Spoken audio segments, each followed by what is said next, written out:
What happens when the most powerful woman in the city accidentally calls the janitor honey in front of her entire board of directors?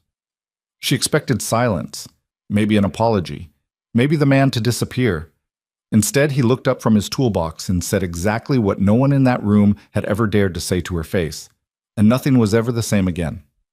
If this story finds you, drop your city in the comments below. I want to see how far this one travels, and if you stay until the end, hit that like button. Every single one tells me you were here. The fluorescent light in Corridor 7 had been flickering for 11 days. Ethan Cross knew this because he was the one who'd filed the maintenance request, been ignored, filed it again, been ignored a second time, and finally shown up at 6:15 in the morning to fix it himself before his shift technically started. Because that was the kind of man he was. Not because anyone asked, not because anyone noticed, but because a flickering light in a hospital corridor meant someone with a headache or grief or a diagnosis they weren't ready to hear had to walk through that strobing half-darkness to get wherever they were going, and he didn't think that was okay. He was 40 minutes into the job when his phone buzzed. Not his work phone.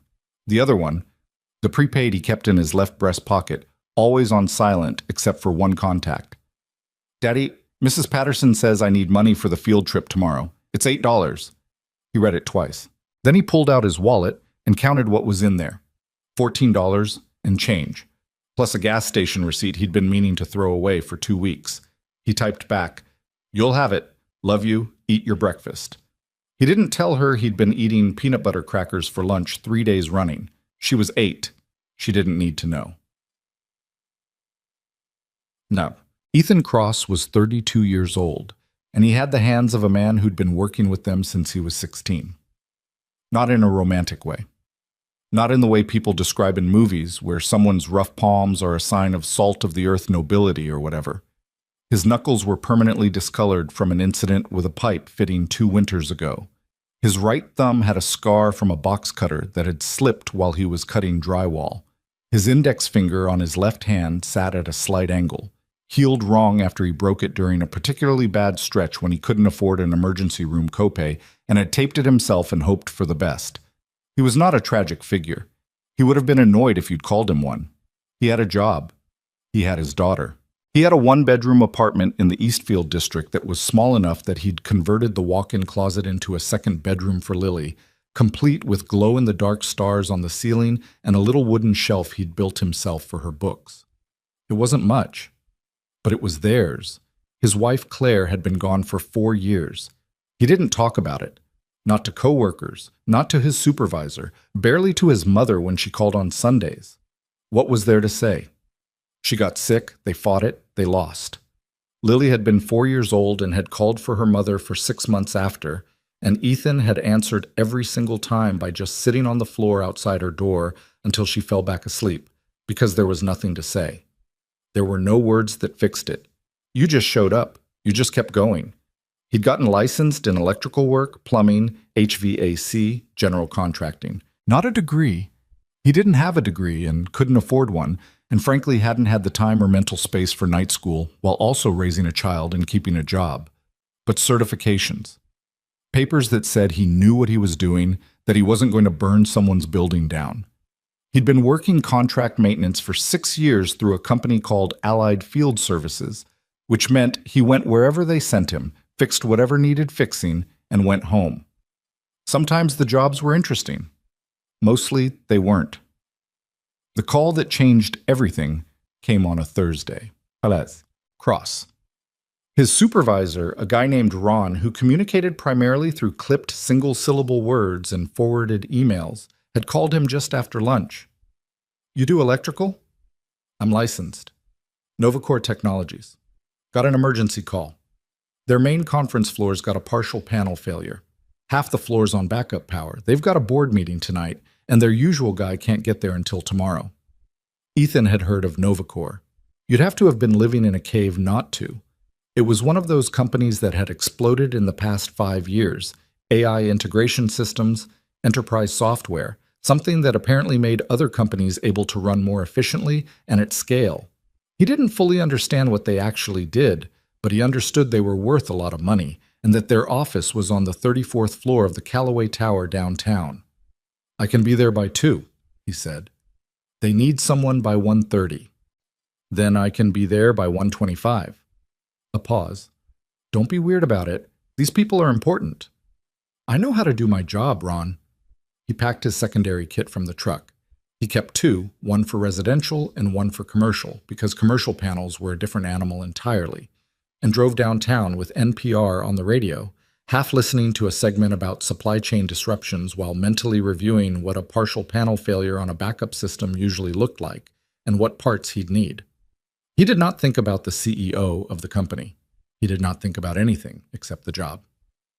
Novacore Technologies occupied floors 32 through 35 of the Callaway Tower, and the lobby alone told you everything you needed to know about how much money they had. Marble floors, real marble, not the composite tile that looked like marble until you got close. A reception desk that was a single piece of curved glass, backlit in pale blue. 2 security guards who were better dressed than Ethan on his best day. He told them who he was. One of them made a call. There was a wait while someone verified him with Allied Field Services. He stood there with his toolbox and his work shirt that said Ethan, maintenance, above the left breast pocket, and didn't fidget, because he'd learned long ago that if you stood like you belonged somewhere, people mostly left you alone. A woman in a charcoal blazer came out to escort him. She introduced herself as Monica, administrative coordinator, she said, not assistant, and he noted the distinction. She was moving at the kind of pace that said she had approximately 12 things to do, and he was number 7 on the list. The panel room is through here. I have to warn you, the executive team is in a pre-meeting on the conference floor right now, so there will be people around. Just keep the disruption minimal. I'll need access to the main breaker closet and any subpanels on this floor. Yes, I was told. She swiped her badge at a door labeled Electrical, Authorized Access, and held it open. The failure started around 11 this morning. It's affecting the east wing of the 34th floor, the main conference room, 3 smaller meeting rooms, and the executive corridor. How old's the panel? I don't know. Any recent renovations to this floor? We expanded about a year ago. There was construction. He nodded. That was probably the culprit right there. Whoever had done the renovation work had likely overloaded the existing circuits without properly redistributing the panel loads. It was one of the most common problems he saw in commercial spaces, and it was almost always the result of whoever oversaw the renovation going cheap on the electrical subcontract. I'll let you know what I find, he said. Monica nodded like she both appreciated this and fully expected to not hear from him again until the work was done. Then she disappeared. The panel was exactly what he'd expected, a mess. Someone had run additional circuits off a breaker that was already at capacity, which meant the panel had been quietly struggling for months, probably since the renovation, and it had finally given out under the load of the conference equipment being set up for the evening meeting. Added to that, there was a loose neutral connection on the main bus bar that looked like it had been that way for a while. Dry, oxidized, the kind of thing that made electricians nervous because it was the kind of thing that caused fires. He photographed everything. Then he got to work. He'd been at it for about 40 minutes, kneeling on the floor with the panel cover off and his voltage meter in his hand, when he heard it. The voice came through an intercom speaker mounted above the door, small, nearly invisible, the kind of thing that got installed and then everyone forgot about. The audio quality wasn't perfect, but the voice was crisp and clear and carried the particular kind of authority that meant whoever was speaking was used to being listened to immediately. Not interested in excuses, Marcus. The Helion presentation needs to be ready by 7. Not ready-ish, not mostly done. Ready. And I need the revised shareholder projections on my desk before that meeting starts, which means I need them now, which means you needed to have started 2 hours ago. Do we understand each other? A pause. Then, in exactly the same tone, casual as a weather update. Honey, can you come here for a second? Ethan did not look up from the panel. He reached for a wire nut, realized it was the wrong gauge, set it back in the tray, and picked up the correct one. Then his hand stopped. He became aware of 2 things simultaneously: that the voice had been addressing him. He was, as far as he knew, the only person in this electrical room, and that somewhere on the conference floor above him, an entire room of people had just gone very, very quiet. He could hear it through the intercom.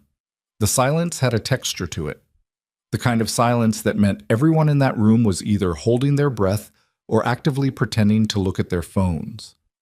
He set down the wire nut. He looked up at the intercom speaker. "Only if you've already eaten lunch," he said, his voice even, conversational. "Gotten some sleep and stopped working yourself into the ground." The silence that followed was a completely different kind of silence. For approximately 4 seconds, nothing happened. Then a second voice came through the intercom. Male, slightly panicked, someone named Marcus, presumably, saying, "Ms. Vale, he's that's the maintenance," and the first voice cut him off. "I know who he is." She didn't sound embarrassed. That was the thing Ethan noticed, through the tinny intercom speaker and the ambient noise of the conference floor above him. She didn't sound flustered or caught out, or any of the things people usually sounded like when they just accidentally called a maintenance worker honey in front of a boardroom full of executives. She sounded intrigued, like a problem had just appeared on her desk that she hadn't anticipated and was now trying to decide if she wanted to solve it. "Tell the team to take 10 minutes, the voice said. Brisk, decisive, already moving on, and then the intercom clicked off. Sienna Vale was 30 years old, and she had been running Novacore Technologies for 2 years, having taken over after the board had, reluctantly, controversially, and ultimately correctly, chosen her over 3 older male candidates to succeed the company's founder. She was not universally liked. She was clear-eyed about this. Being universally liked was not something she'd ever had the bandwidth to pursue, and she'd made peace with that somewhere around her second year of business school when a professor had told her she was too aggressive and she'd looked at him and said, "Compared to what?" She was respected. She was feared in some quarters.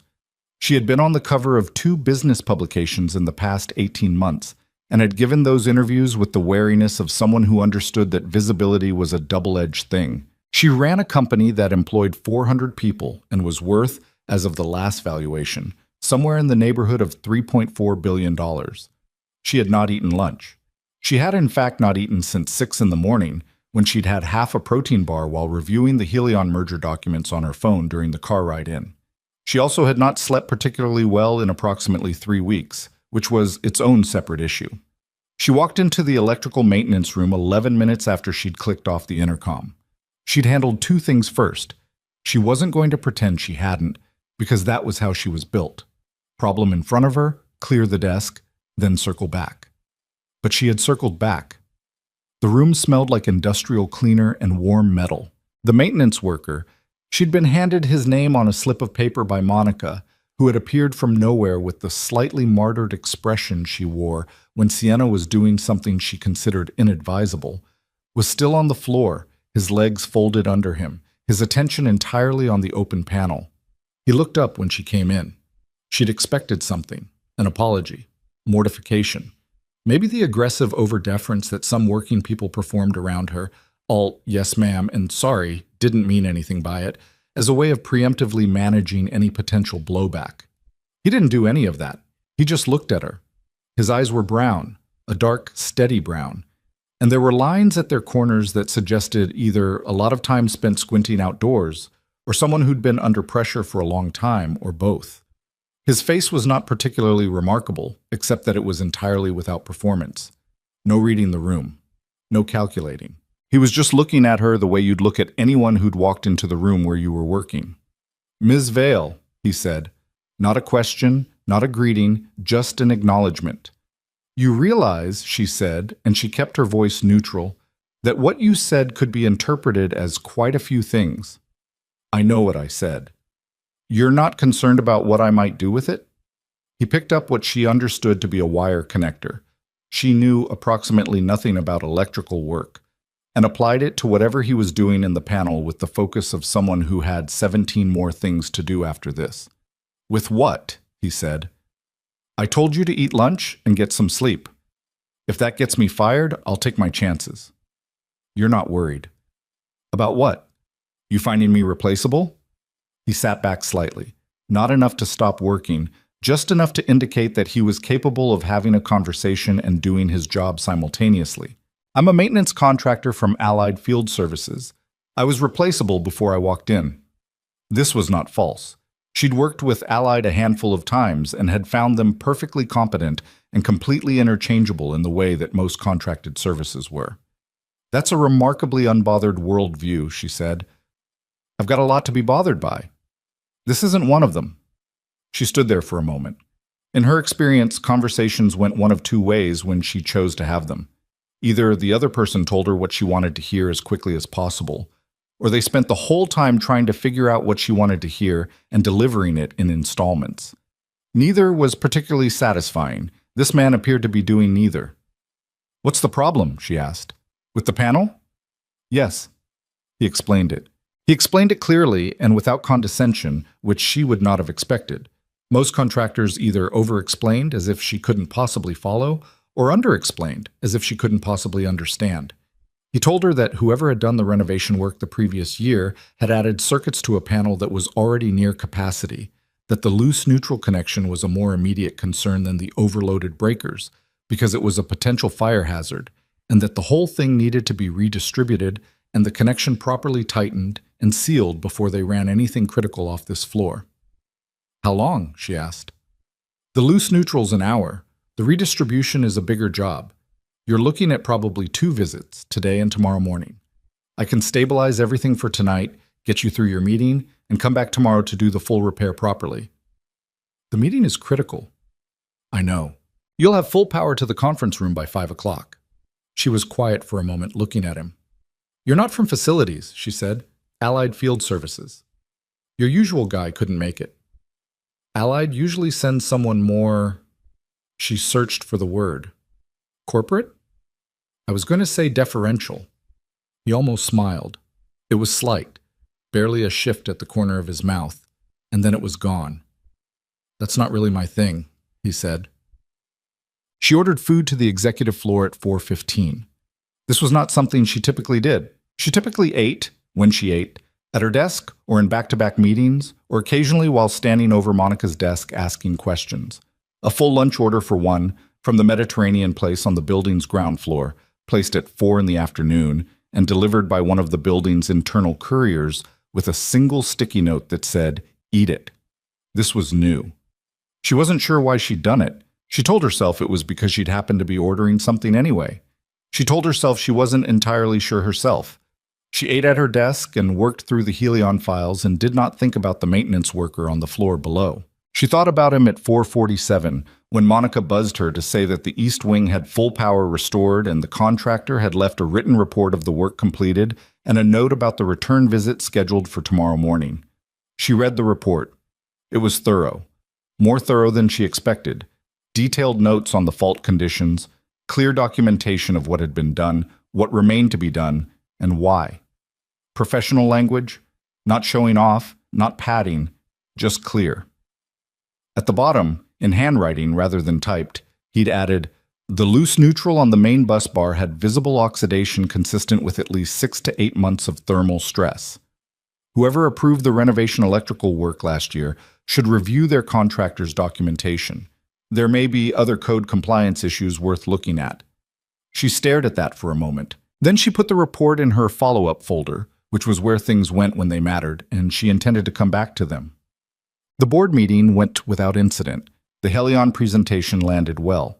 Sienna fielded questions from 3 board members who were, respectively, skeptical, enthusiastic, and aggressively neutral in the way of people who hadn't made up their minds yet and didn't want anyone to know it. She gave them what they needed to land in the enthusiastic column. This was not the first time she'd done this. She got home at 9:15. Her apartment was on the 41st floor of a building 8 blocks from Novacor's offices. She'd chosen it for the proximity and the views, and she'd furnished it in the spare, minimal way of someone who lived alone and didn't particularly care about decor, but understood that spaces should be functional. There was art on the walls. She'd bought 3 pieces over the past 2 years from artists she'd met at events, not because she particularly understood art, but because she liked having things that were made by actual people, not just selected from a catalog. She made tea. She sat at her kitchen island with her laptop and worked until midnight. At some point, she remembered she was supposed to call her mother. She'd been supposed to call her mother on Tuesday, and it was now Thursday, and she made a mental note to call Saturday instead and moved on. She was good at moving on. She was very good at it. He came back at 7:30 the next morning. She knew this because Monica sent her a message saying the maintenance contractor from Allied was on site and had started on the remaining panel work. Sienna was in back-to-back calls from 7 until 10, but she was aware, in the way you became aware of something you'd told yourself you weren't thinking about, that he was somewhere on the same floor. She didn't go down. She had no reason to go down. She had calls and then a strategy session and then lunch with the VP of product development and then a raft of emails she'd been avoiding for 2 days. She had, in fact, the fullest schedule she'd had this week. At 11:45, she walked past the electrical maintenance room and the door was open and she stopped. He was packing up his kit, which meant he was almost done. The panel was closed. The floor around the workspace was cleaner than it had been when she'd walked in yesterday. He'd swept up, something he was not technically required to do. "Done?" she asked from the doorway. He looked up. "Yes." "Everything's stable? Panels redistributed? Connections sealed? Tested the load?" "You're solid." He paused. "You should have your facilities team get an electrician to look at the wiring on the floor below this one, too. Based on when this building was renovated, they probably ran the same contractor on both floors." "I'll have someone look into it." "Good." He closed his kit, stood up, rolled his shoulders once in a way that said he'd been crouched for a while and felt it. There was a silence that was not awkward exactly, but had some weight to it. "You ate," she said. He looked at her. "Yesterday. The food I had sent down. I'm assuming you ate it." Something shifted in his expression. Not quite surprise, more like recalibration. "Monica left it in the break room with my name on it," he said. "Yes." "I thought that was a mistake." "It wasn't." He studied her for a moment. "Why?" She didn't answer immediately. "The honest answer was because you told me to, and I'm not used to that, and it stuck with me," which was not something she was prepared to say out loud to a maintenance contractor at 11:45 on a Friday morning in an electrical room. "Because you were right," she said instead. "I hadn't eaten." He nodded once, accepting this without making more of it than it was. "My name's Ethan," he said. "I know. It's on your shirt." "Yeah." He picked up his kit. "Ms. Vale." "Sienna," she said. She wasn't sure why. He paused. "Ethan," he said again, and there was something almost like a question in it. "I know," she said. "You said." It. She called Allied Field Services at 2 o'clock that afternoon. She spoke with a supervisor who was, she could tell, trying very hard to sound casual about the fact that the CEO of NovaCore Technologies was on his line personally. "Your contractor who came to us yesterday and this morning," she said, "Ethan Cross. I'd like to request him specifically for any future maintenance needs at our facility." "Absolutely, Ms. Vale. I can note that in your account. I'd also like to speak with your billing department about adjusting the rate for his service specifically. I don't believe what we're paying Allied reflects the quality of work we're getting." A pause. Yes, ma'am. "I can certainly, and I'll need his direct contact number for scheduling purposes." She was aware, even as she said it, that this was not entirely about scheduling purposes. She was also aware that she was Sienna Vale and had not spent a decade building a company by avoiding things that made her uncomfortable. When something was worth her attention, she paid attention to it. That was how this worked. She wrote his number on a sticky note and put it on the corner of her monitor where she could see it. She did not call it that day. She called it the following Monday, under the entirely reasonable pretense of a question about the follow-up inspection report he'd mentioned, and they talked for 18 minutes, and the thing that she noticed, quietly and filed away, was that he didn't try to be charming. He just answered the question she'd asked. He talked about the electrical systems in the same clear, unfussy way he'd explain things in person. He wasn't performing for her. He wasn't trying to figure out who she was or what she wanted or how to position himself. He was just talking to her, like a person. She'd forgotten what that felt like. Look, she called again on Wednesday. This time, there was no pretext. She asked what he was working on. He told her, a boiler replacement at a medical office building in the Riverside district, which was less interesting than it sounded, and a burst pipe situation at a restaurant downtown that had been significantly more interesting than it sounded. He asked how the board meeting had gone. She answered. They talked for 26 minutes. You don't have friends, he said at some point. Not unkindly, not an accusation, just a statement. I have colleagues, she said. That's not the same thing. No, she agreed. It's not. Do you have anyone you call just to talk? She thought about this honestly. Not really, my mother, sometimes, but we mostly talk about logistics, scheduling, whether I'm eating enough. A pause. Apparently that's a theme. He made a sound that might have been a laugh, mostly suppressed. What about you? She asked. I've got a buddy, Marcus, different Marcus, from my hometown. We talk on Sundays sometimes. And my daughter. She hadn't known about the daughter. She felt something shift in the picture she'd been building. How old? 8. Her name's Lily. What's she like? He was quiet for a moment, and she could almost hear him deciding how much to say.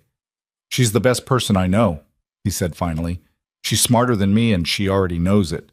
She has opinions about everything. She got a C on a math test last month, and she was angrier at herself than her teacher was, which is going to be a whole thing later in her life, but right now I'm mostly just trying to keep up. He paused. She keeps asking when she can get a dog. What do you tell her? That the apartment's too small, and the schedule's too full, and that dogs deserve more than we can give them right now. And she's already started making a case for the dog she'll get when she grows up, and she's apparently planning to name him Professor. Sienna laughed.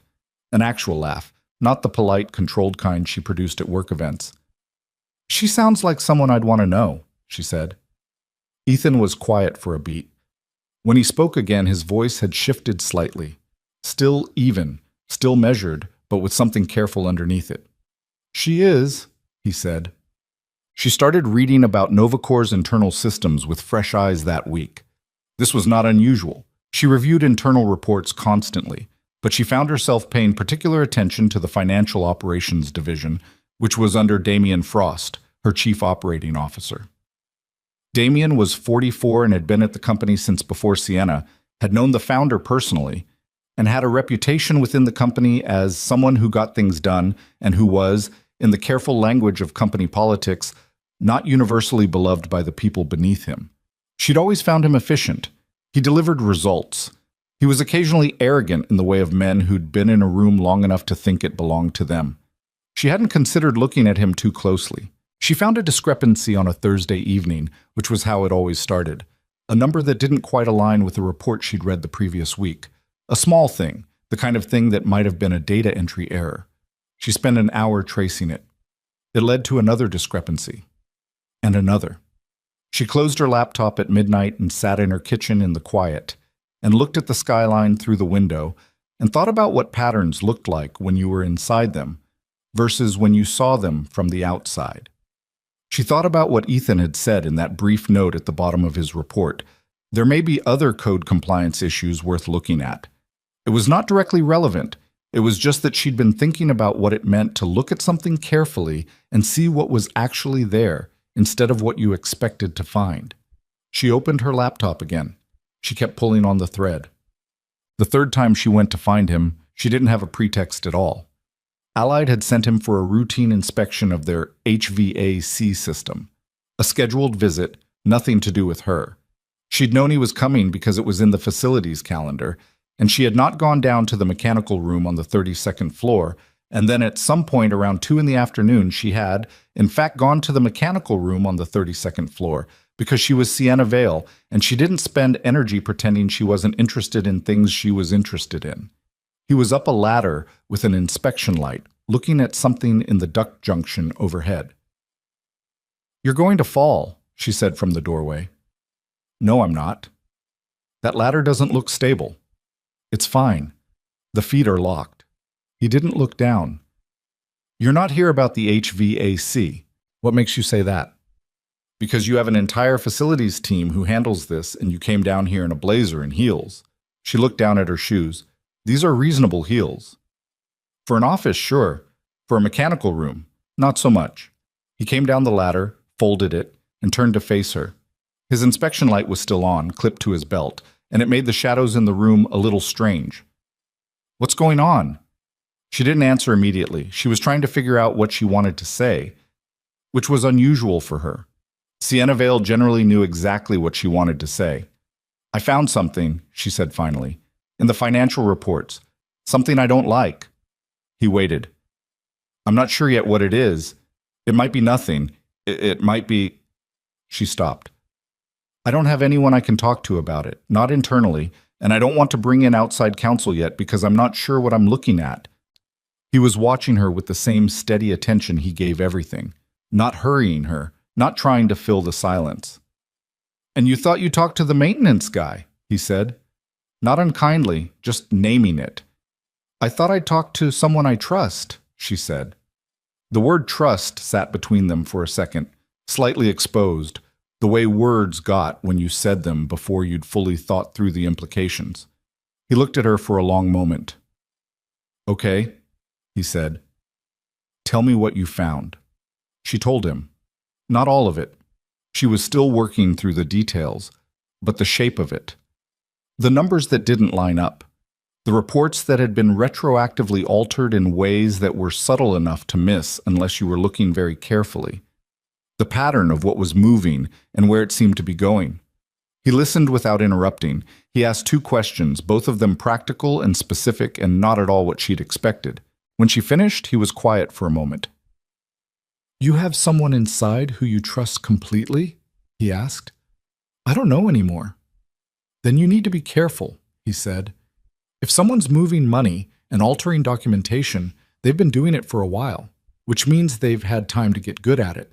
You start pulling on threads openly, they'll know." "You sound like you've dealt with this before." "I dealt with a contractor once who was skimming from the budget on a job I was working. Nothing like what you're describing, but the patterns are the same. You hide something small, you make it a habit, it gets bigger, and you keep it close enough to the center that looking at it directly makes people nervous." She stared at him. "You're a maintenance worker." "Yeah." "You're telling me to be careful like you've done corporate counterintelligence." "I'm telling you to be careful," he said, like someone who's watched what happens when you underestimate a problem because you're too busy to look at it straight. She was quiet for a moment. "I need to offer you something," she said. "This is what you just did, the way you think about this. I need to—" "Don't," he said. "Excuse me?" "Don't offer me something. I'm not a consultant. I'm not trying to get into your orbit." He said it without heat, without resentment, just matter of fact. "I told you what I see because you asked and because it seemed like the right thing to do. That's all this is." She looked at him for a long moment. "You're genuinely not interested in what I could offer you." "I've got what I need," he said, and then quieter. "Mostly." She thought about Lily, about a 1-bedroom apartment with a closet converted into a child's room, about a man who ate peanut butter crackers for lunch so his daughter could go on a field trip. She didn't say any of this. "All right," she said. "Thank you." He nodded and turned back to the ladder. She walked back to the elevator, and she was already thinking through the financial documents, mentally sorting through what she knew and what she needed to know. But there was something underneath all of that, something she kept sliding past and then coming back to, like a stone in a shoe, the way he'd said mostly. She was almost to the elevator when she turned back. "Ethan." He looked up. "Are you and Lily free Sunday?" she asked. The silence lasted about 3 seconds. "Why?" he said. "Because I have an unreasonable amount of space in my apartment, and I make a genuinely excellent breakfast, and your daughter apparently has opinions about everything, and I find I would like to hear some of them." He looked at her for a long moment. Something moved across his face that she couldn't quite read, careful, guarded, but not closed. "I'll check with Lily," he said finally. "She has final say." Sienna almost smiled. "I'd expect nothing less." She got in the elevator. She stood in it alone as it rose, looking at her own reflection in the polished steel of the doors, and she thought, "I'm in a lot of trouble. Not the work kind. The other kind. The kind that didn't come with a boardroom strategy or a clear exit plan. The kind she'd spent 10 years building walls against, because walls were efficient and love was not. And she hadn't had the time or the bandwidth or If she was being honest, brutally, privately honest, the way she only ever was alone in an elevator, the courage. She straightened her blazer, rolled her shoulders, pressed the button for 34. She had financial documents to review and a pattern to trace and a company to protect. She was very, very good at her job, and she was also, quietly and without entirely meaning to, in quite a lot of trouble. Lily Cross had opinions about eggs. Specifically, she had opinions about the fact that Sienna Vale, CEO of a multi-billion-dollar technology company, had scrambled them wrong. You stirred them too fast, Lily said, sitting at the kitchen island on a Sunday morning with the particular authority of an 8-year-old who had decided she was comfortable enough to say what she actually thought. When you stir them too fast, they get all watery at the bottom. Sienna looked at the pan. The eggs were, in fact, slightly watery at the bottom. I see, she said. My dad does them slow. He says the secret is to almost stop stirring right at the end. Does he? He learned it from YouTube. He learns a lot of things from YouTube. He fixed our bathroom sink from YouTube. He also tried to learn to cut his own hair from YouTube, and that did not go well. From across the kitchen, where he was pouring coffee into 2 mugs like a man who was pretending he wasn't listening, Ethan said, Lily. What? It's true.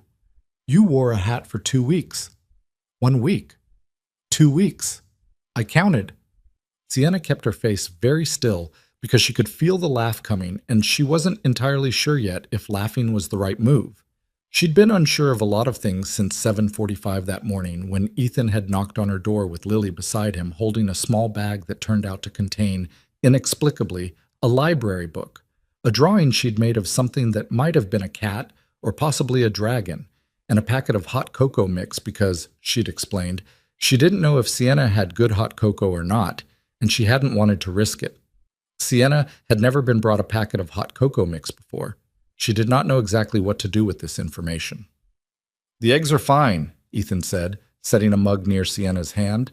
He said it to Lily, but his eyes cut briefly to Sienna, with something in them that said, You don't have to manage this. She's like this with everyone.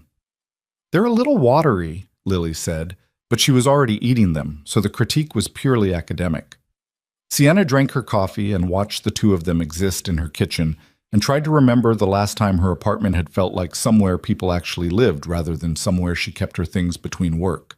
She couldn't come up with a specific date. That felt like information worth sitting with. After breakfast, while Lily installed herself on Sienna's living room floor with the library book and a seriousness of purpose that Ethan clearly found entirely normal, Sienna refilled both coffee mugs and they stood at the kitchen island and she spread out the documents she'd been working through. Not all of them. She'd photographed the relevant sections and printed them, cleaner, less traceable than pulling them off the company server. She'd been careful. She was always careful, but she'd been a particular kind of careful about this. The kind that meant she was more worried than she was showing. Ethan went through them quietly. He wasn't fast, but he wasn't slow either. He read like someone who was used to following technical documentation, tracking sequences, making sure things added up in the right order. This one, he said after a while, tapping a page. These 2 columns should match. They should. They don't. By how much? Across the past 14 months, about $4.2 million. He looked up. That's not a rounding error, he said. No, it's not. And this is all in Frost's division? The transfers originate there, but they're being routed through 3 or 4 different internal accounts before they go out, which is why it took me this long to see it. Any single transaction looks like normal operating spend. He was quiet for a moment, looking at the page. Is he the only one who'd have access?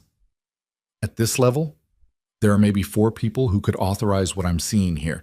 Damien is one of them. 2 of the others have been with the company less than 8 months, which puts them after the pattern starts. The 4th, she stopped. The 4th, Ethan said, is someone I've trusted for a long time. He didn't push. She appreciated that. She wasn't ready to say the name yet. She wasn't sure she'd be ready to say it until she had no choice. What are you going to do? He asked.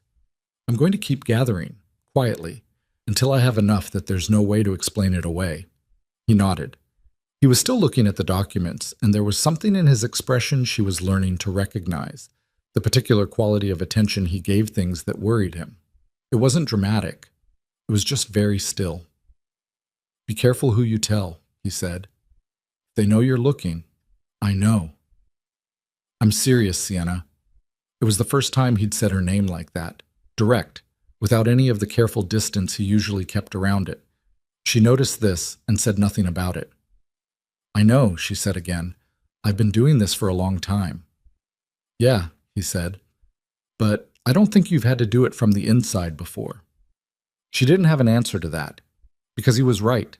She'd navigated hostile boards, difficult investors, competitors who'd played ugly, but those were external threats.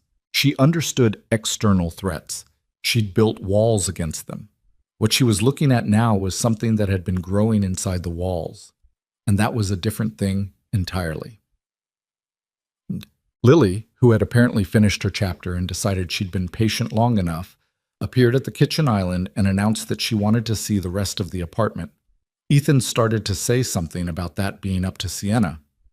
"I don't mind," Sienna said. So Lily got the tour.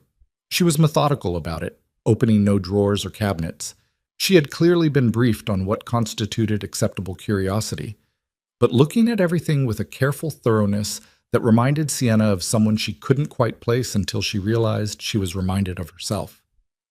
"You don't have very much stuff," Lily said in the third bedroom, which served as a secondary office. "I don't like clutter. My dad doesn't either. He says everything you own is a decision you have to keep making." She tilted her head. "I think that's something he read somewhere."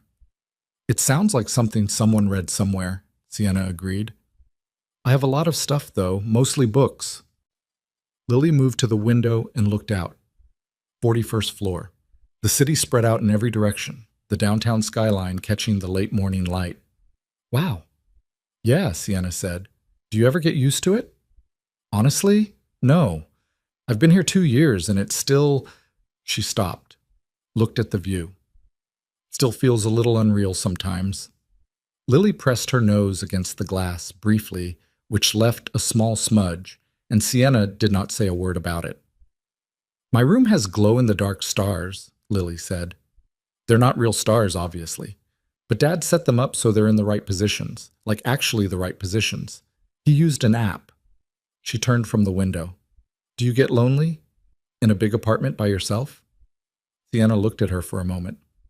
"Sometimes," she said honestly. Lily seemed to take this in. "Dad gets lonely too. He doesn't say so, but I can tell." She said this without pity, just as simple reported fact.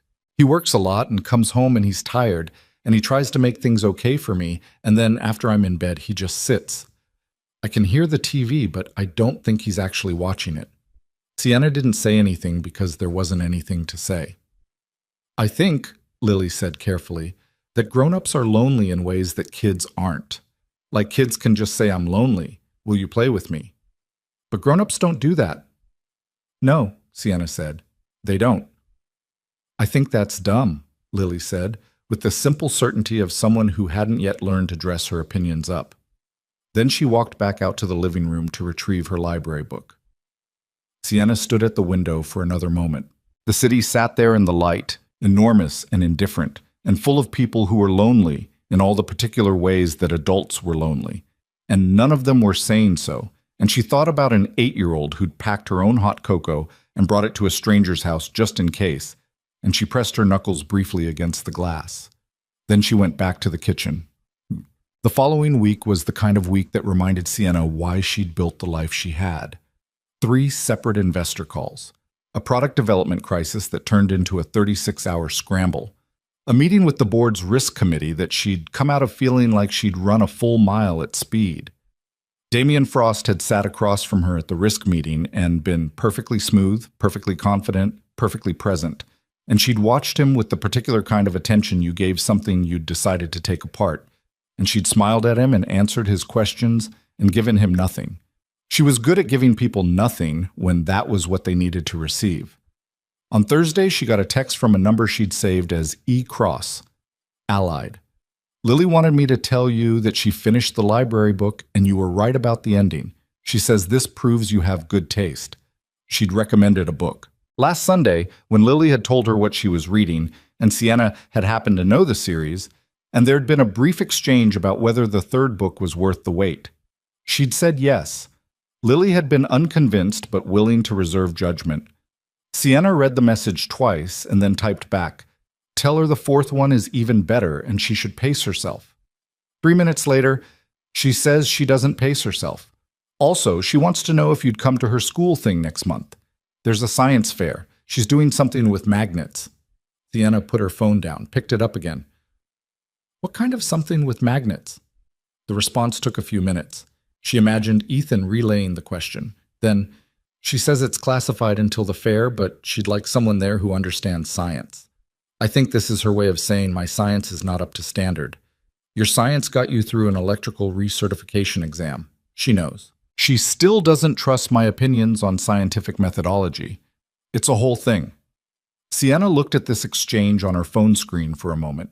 She was sitting in her office on the 34th floor of the Callaway Tower, and it was 7:15 in the evening, and the rest of the floor was mostly empty, and she was smiling at her phone. She noticed this. She noted it the way you noted something unusual. Not alarmed exactly, but paying attention. She could not remember the last time someone texting her had made her smile. Not even a real conversation. Just a text. About a science fair. "I'll be there," she typed. "Tell her to prepare a proper presentation." What? She started asking Ethan for help with the investigation in ways that were easy to justify to herself as practical, because they were practical, and in ways that were harder to justify, because she wanted to talk to him. He was not trained in financial forensics. He was a maintenance contractor. But he had a way of cutting through to the simplest version of a problem and asking the question you were avoiding, and more than once he'd looked at something she'd been analyzing for days and said, "But why would anyone do this in the first place?" in a tone that made her realize she'd been so deep in the how that she'd stopped asking the why. The why mattered. She'd stopped assuming it was purely financial. They met twice in the next 3 weeks. Once at a coffee place near her office, her idea, which she'd framed as a brief catch-up, and which they'd both allowed to last almost 2 hours. Once at a park near Lily's school on a Saturday, Lily running some kind of elaborate solo game involving the climbing structure while they sat on a bench and talked, which was the kind of meeting that had no professional justification at all and which neither of them mentioned. "Damien's going to figure out you're watching him," Ethan said on the park bench, not for the first time. "Not yet. You've been pulling records, even quietly, that leaves traces. I've been routing the access through a compliance review, routine audit protocol." She watched a pigeon investigate something near the base of a trash can. "He won't see me. He'll see compliance. Unless compliance reports to him." She was quiet for a moment. 2 of the 3 people who'd get that report have reported to him at some point in the past 5 years. Ethan didn't say, "I told you to be careful." He didn't say anything for a moment. "What's your timeline?" he asked. "I need 4 more weeks of documentation. Maybe 5. If I move before I have the full pattern, he'll claim it was accounting errors, discretionary fund misallocation, something with plausible deniability." She turned her coffee cup in her hands. "I need it to be airtight. And the merger with Helion? 6 weeks out. So if something moves before then, it would be catastrophic for the merger, for the company's position." She looked at him. "That's probably why the timeline is what it is. Whatever Damien's building toward, the Helion merger is the trigger. Either he's planning to use the merger to move the money in a way that's harder to trace, or he's planning to use the instability of the merger period to make a play for control." Ethan was quiet, looking at the middle distance where Lily had now recruited 2 other children into whatever game she was running, apparently as supporting cast. "She does that everywhere," he said, and his voice had shifted entirely, softer, a little helpless in the way parents sometimes were. "She'll walk into any situation and figure out who wants to be included and make it happen." Sienna followed his gaze. Lily was explaining something with full-body enthusiasm to a kid who was about her age and looked completely captivated. "She gets it from you," Sienna said. He looked at her. "No, she doesn't. I'm not like that. You walked into my boardroom and told me to eat lunch. That's different." "How?" He thought about it. "That was just, she tries to make people feel included. I just say what's actually true and let it land where it lands." And you don't consider that a form of care? He was quiet for a moment. She could feel him turning the question over, examining it. I don't usually think about it that way, he said finally. I know, she said. That's why I said it. He looked at her for a second with an expression that was hard to read. Not closed exactly, but careful, like he was making a decision about something. Then Lily shouted, "Dad, come!" from the climbing structure, and Ethan stood up, and the moment passed. But it didn't disappear. It just went somewhere quieter, somewhere they were both aware of, but hadn't named. Two things happened in the same week. The first was that a junior analyst in Novacore's financial operations team sent Sienna a message through the company's internal system. His name was Priya. No, the message was from someone named Joel Priya, which she initially read wrong. And the message was short, flagged as confidential, and said only, "I think I've found something. I don't know who to tell. I don't know if it's safe to tell anyone. Can we talk?" She'd set a meeting with him for the following morning, private, off the calendar. He was 24. He'd been with Novacore for 11 months. He sat across from her in a conference room she'd booked under a false purpose, and he was visibly nervous in the way of someone who hadn't yet learned how to hide it, which she found more credible than if he'd been composed. He'd found a different part of the same pattern she'd been tracking. He'd found it because he'd made an accounting error of his own, entered a transaction code incorrectly. And when he'd gone to correct it, he'd discovered the corrected version already existed in the system, entered by someone else, with a timestamp from 20 minutes after his original entry. Someone had been monitoring his inputs and correcting them in near real time, not to catch errors, to normalize the data, to make sure anyone reviewing the ledger would see clean numbers. "Do you know who corrected it?" she asked. "The user ID belongs to the compliance review system, but the system runs on automatic protocols and it doesn't fix individual transaction codes. It flags them for human review." He stopped, started again. "Someone used the system's credentials to make the edit look automated. Can you tell me which transactions you were working on when this happened?" He could. He handed her a printout. She looked at it for a moment. It was in Damien Frost's division. Of course it was. "Joel," she said carefully, "I'm going to ask you to do something difficult. I need you to continue working exactly as you have been. Don't change anything. Don't flag anything internally. Don't discuss this with anyone in the company." "I'm scared," he said, and he didn't dress it up. "I know. You were right to come to me." She met his eyes. "I'm going to handle this, but I need time, and I need it to stay quiet." He nodded. He didn't look fully reassured. She didn't blame him. The second thing that happened was harder to define. She and Ethan were on the phone. This happened several times a week now, sometimes about the investigation, sometimes not. And she was walking the perimeter of her apartment the way she did when she was working through something. And he was apparently doing the same thing on his end. She could hear the slight change in the quality of the sound that meant he was moving. "Lily asked me about you today," he said. "What did she ask?" "She asked if you were my girlfriend." Sienna stopped walking. "What did you say?" she asked. "I said no." "Right." She said, and I'm repeating this as accurately as I can, she said, "Then why do you talk to her every day?" Sienna said nothing. The city sat beyond her windows, dark now, the lights of 1,000 buildings reflecting off the low cloud cover. "I told her that sometimes people become important to you before you have a name for it," Ethan said. He said it in the same measured way he said most things, which meant she couldn't entirely tell what it was costing him. She held the phone and breathed. "What did she say to that?"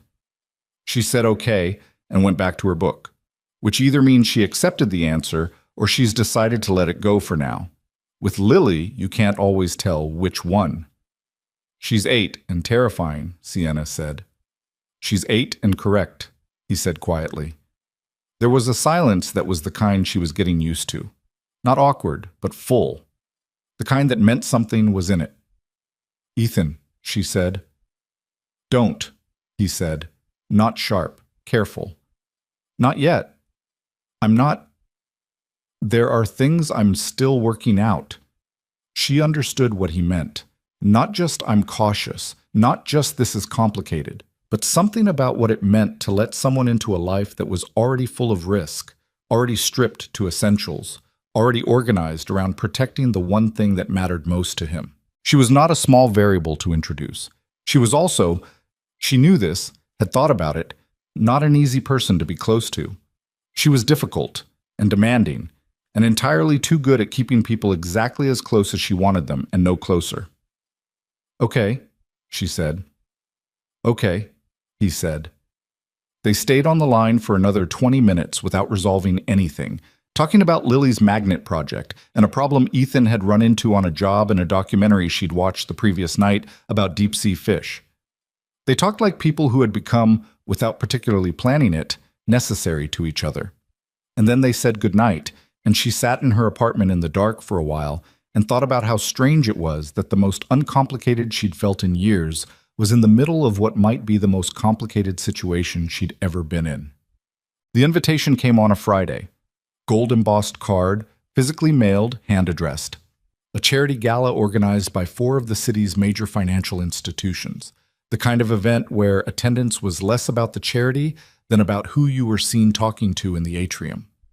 The name on the invitation was hers. The handwritten note at the bottom was from Richard Calloway, owner of the building her company occupied, board member of 2 of the institutions co-hosting the event, and one of the oldest and most quietly powerful people in the city's business landscape. He wanted her there. She went.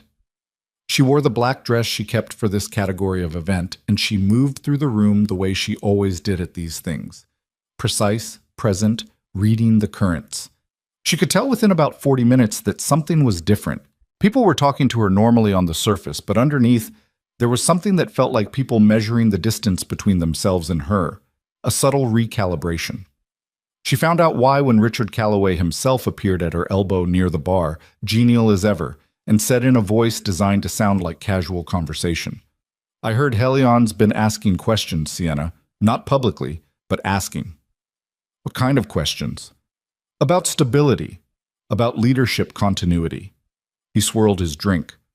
"About whether the current structure at Novacor will be the same structure in 6 months." She kept her face very still. "And who's giving them answers?" He looked at her. He was 71 years old and had survived 4 economic downturns and 2 serious scandals, neither of which had ever been publicly connected to him, and he looked at her the way someone looked at you when they respected you enough to be direct. "Someone inside your organization," he said. "Someone who's been positioning himself for about a year, as far as I can tell. Someone who'd benefit significantly from a failed merger and a destabilized board." She didn't say the name. She didn't need to. "How long have you known?" she asked. "Long enough to send you this invitation." He raised his glass slightly. "The question is whether you've got enough to move on." "Not yet," she said. "How much time do you need?" She looked across the room at the assembled financial power of the city, people who could help her or hurt her, or simply watch from a comfortable distance.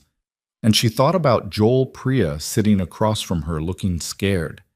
She thought about $4.2 million moving through internal accounts in pieces small enough to look like nothing. 3 weeks, she said. "You've got 2, Richard Calloway said. "After that, I can't promise the conversation stays quiet." She nodded.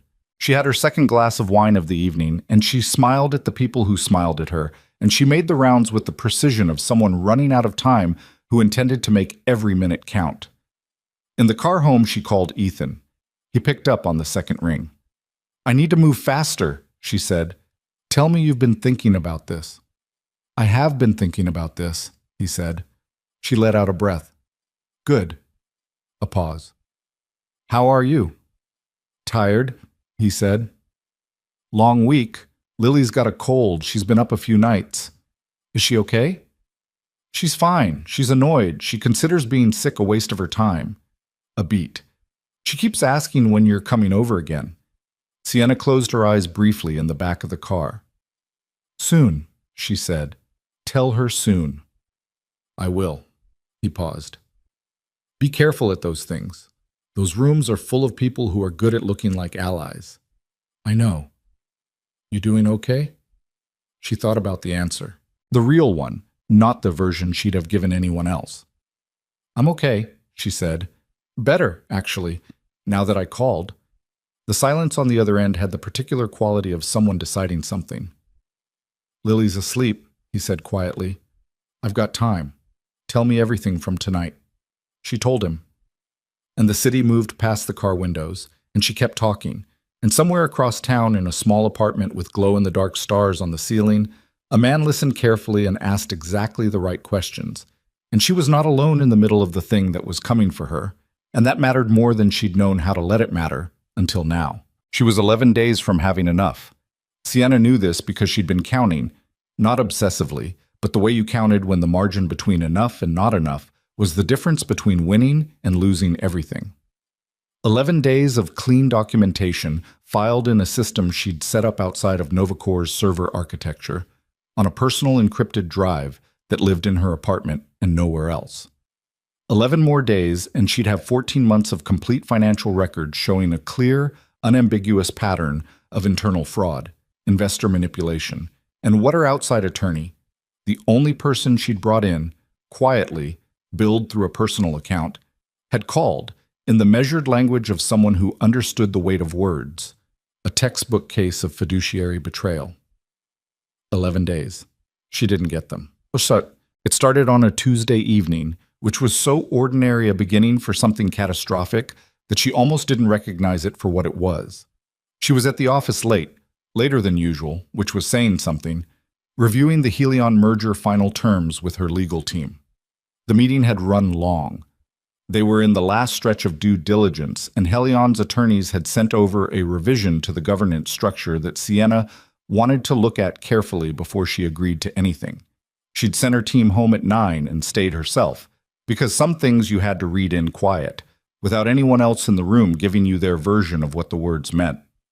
Her phone buzzed at 9:47. It was a news alert. Financial Desk, one of the major outlets. The headline read, Novacore Technologies CEO Sienna Vale under internal investigation for financial misconduct. Sources. She read it once. Then again. Then she put the phone face down on the desk and sat very still for approximately 10 seconds. Then she picked it up and called her attorney. I've seen it, he said before she could speak.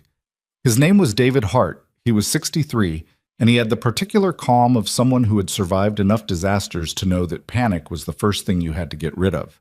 It went out at 9:40. 3 outlets have picked it up already. Where did it come from? Anonymous sources within the company. That's all they're citing. It's Damien. Almost certainly. He's accelerating. Something spooked him. She thought about Joel Priya, about the quiet audit trail she'd been building, about the fact that someone had been monitoring internal financial entries in near real time. He knew I was looking, she said. Possibly.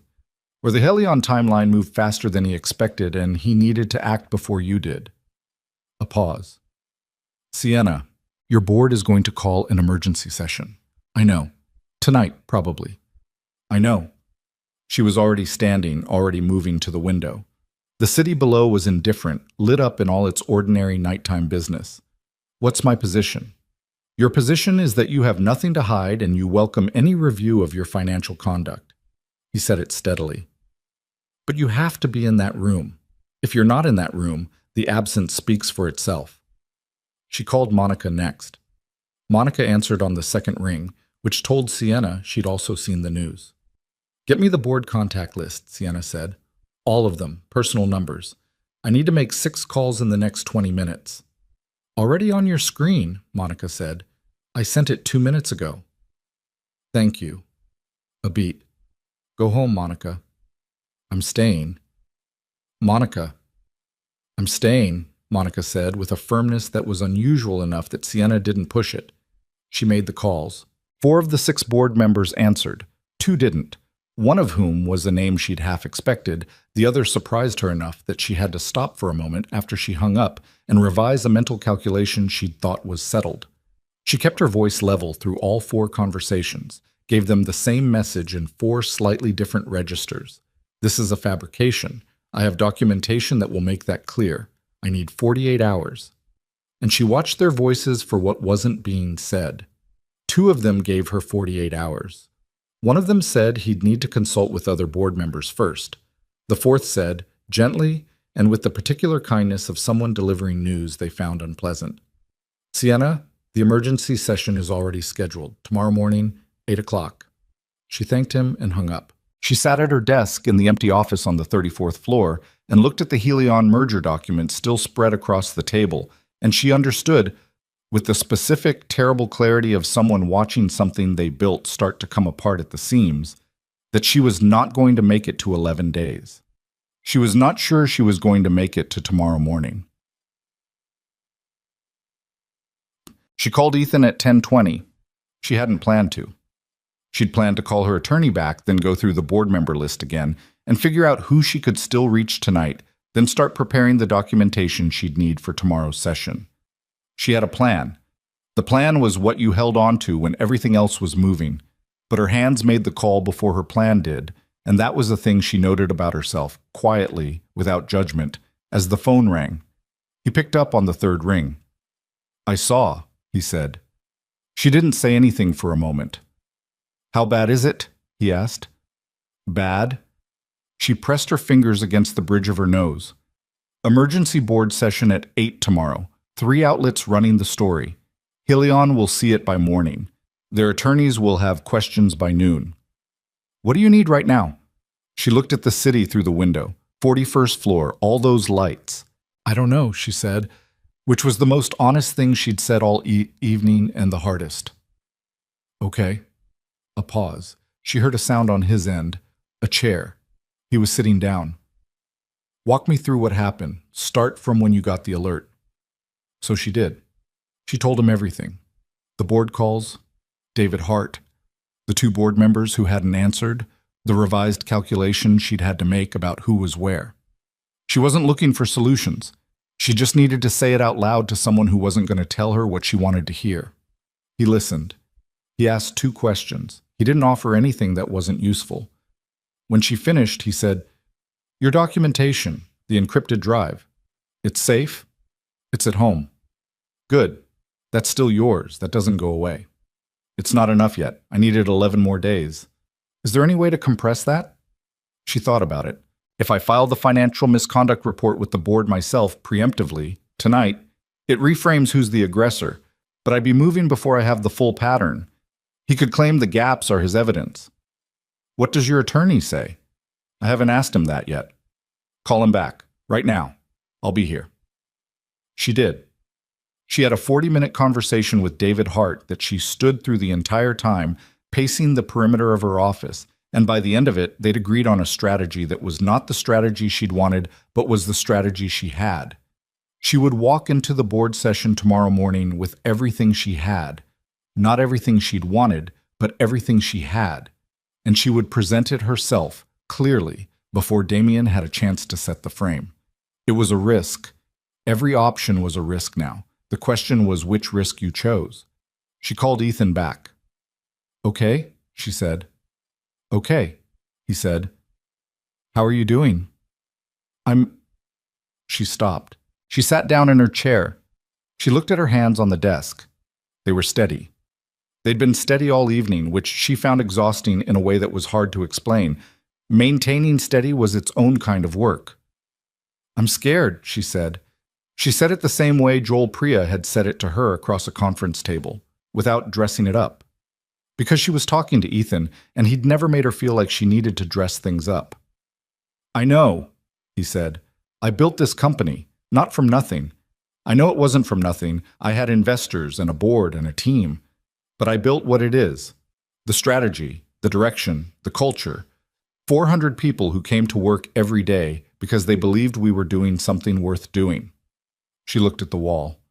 "And now my name is in a headline as a fraud."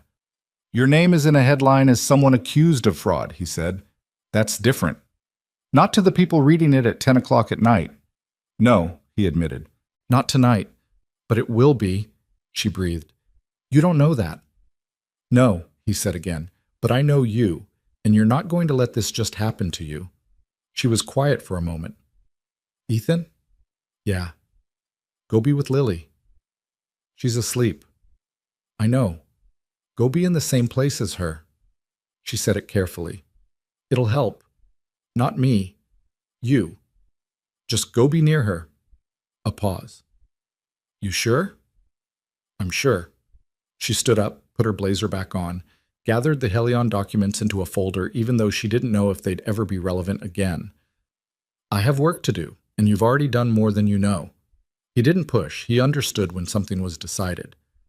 Call me after the board session, he said. Doesn't matter what time. Okay. Sienna. Yeah. You built something real that doesn't disappear because someone told a story about it. She held the phone for a moment after he said it. Good night, Ethan, she said. Good night. The board session lasted 4 hours and 11 minutes. Sienna knew the exact duration because she'd watched the clock on the wall of the conference room. The same conference room where her board had sat 3 months earlier and approved the Helion merger terms. And she'd tracked every minute the way you tracked something you were surviving. She presented her documentation first. She'd requested, through David Hart, the right to address the board before any formal proceedings, and they'd granted it, which she took as a sign that at least some of them were still thinking clearly. She stood at the head of the table where she'd stood dozens of times before, and she laid out 14 months of financial irregularities. The account routing Joel Priya's testimony, which he'd agreed to give in writing at considerable personal risk to himself, and she intended to remember that, and the pattern of systematic manipulation that pointed clearly and specifically to Damien Frost. Damien sat at the table 3 seats to her left. He let her finish. He did not interrupt, did not react visibly, sat with the particular stillness of someone who had prepared for this moment more thoroughly than she'd known. When she finished, he placed a folder on the table and said, in the reasonable tone of someone presenting a counter-argument, I appreciate Sienna's commitment to transparency, which is exactly why I think it's time for the board to review her own financial conduct. The folder contained 47 pages of documents. She'd seen them before. Not these exact documents, but their shape. Financial transfers selectively presented, decisions she'd made over 2 years stripped of context and reframed. A compensation package she'd approved for a departing executive presented as inappropriate personal expenditure. A consulting retainer she'd authorized, reframed as a kickback. Small things, individually dismissible. Together, in the hands of someone who'd had a year to arrange them, arranged to look like something they weren't. He'd had a year. She'd had 11 days that became 0. The board session became a process. Questions, responses, documentation requests, counter-arguments. She answered everything. She did not lose her composure. She caught 2 factual errors in Damien's documents and named them clearly, with sources, which landed the way factual corrections landed when everyone in the room was watching. Noted, but not dispositive. Not enough on its own. At the end of 4 hours and 11 minutes, the board chair, a man named Gerald Cho, 67, who had been on the board since the company's founding and who Sienna had always found fair if deeply cautious, said that given the seriousness of the allegations on both sides, the board was suspending active executive decision-making authority pending a full independent review. Suspending active executive decision-making authority, which meant, in plain language, that she was still CEO in title and not in practice, which meant Damien had won the first round. The building felt different when she walked out of the conference room. She knew this was partly her, perception colored by what had just happened, but partly it was real. People in the hallway moved differently around her. Not all of them. A few people caught her eye and held it, which meant they were still there. But the shift was visible, the way a change in air pressure was visible in how people stood and breathed and chose not to say certain things. Marcus, the VP of communications who'd been on the intercom that first day, was waiting for her outside the conference room. He fell into step beside her without asking. I heard, he said quietly. I know. What do you need? She thought about it. I need Helion to not do anything stupid in the next 24 hours. I can call their communications lead. We went to school together. Do it. She paused. Don't say more than you have to. Just buy time. He nodded. He peeled off toward his office. She went to hers, closed the door, and sat at her desk. Her inbox had 43 new messages. She looked at the names on the first 3 and closed the laptop. She called David Hart. He told her that the independent review would take 4 to 6 weeks, that the board had made the legally defensible move in the circumstances, and that their case was not lost. He said this in the calm, measured way of someone who meant it as professional assessment and not comfort, which was what she needed from him. She called Monica next. Monica said, "Your calendar's cleared for the rest of the week. I told everyone the board session ran long. I said nothing else." A pause. "That's all I could do today. I'll come up with more tomorrow." "Thank you, Monica." "Please go home," Monica said. "You've been here since before 7 this morning." She went home. She was sitting in her apartment at 3 in the afternoon, still in the blazer she'd worn to the board session, when someone knocked on her door. She wasn't expecting anyone. She hadn't called anyone. She'd called her mother briefly, a 10-minute conversation that had been the most exhausting 10 minutes of the day because her mother had tried to help, and help from her mother sounded like worry piled on worry, and Sienna had been gentle and patient about it, and afterward felt hollowed out. She opened the door. Ethan was standing in the hallway. Lily was beside him, slightly behind, holding a piece of paper rolled up in both hands like a scroll. She was also wearing her school backpack, which suggested they'd come directly from pickup. Sienna looked at them for a moment. "I didn't call you," she said. Not accusing, just noting. "I know," Ethan said. "We were in the neighborhood." "You live 20 minutes from here." "Lily had a thing near here." "Dad, we didn't have a—" "Lily." Ethan's voice was gentle but definitive. Lily closed her mouth. She looked at Sienna. Something in her face, which was usually running at full speed in all directions, was quieter than usual, more careful. She held out the rolled-up paper. Sienna took it and unrolled it. It was a drawing. Crayon, the precise and slightly effortful kind that meant she'd taken her time. 3 figures standing side by side in front of what appeared to be a building, a tall one with many windows. The 3 figures were clearly meant to be specific people. A tall one in a blazer, a slightly shorter one with a toolbox, and a small one between them with curly hair. All 3 were holding hands.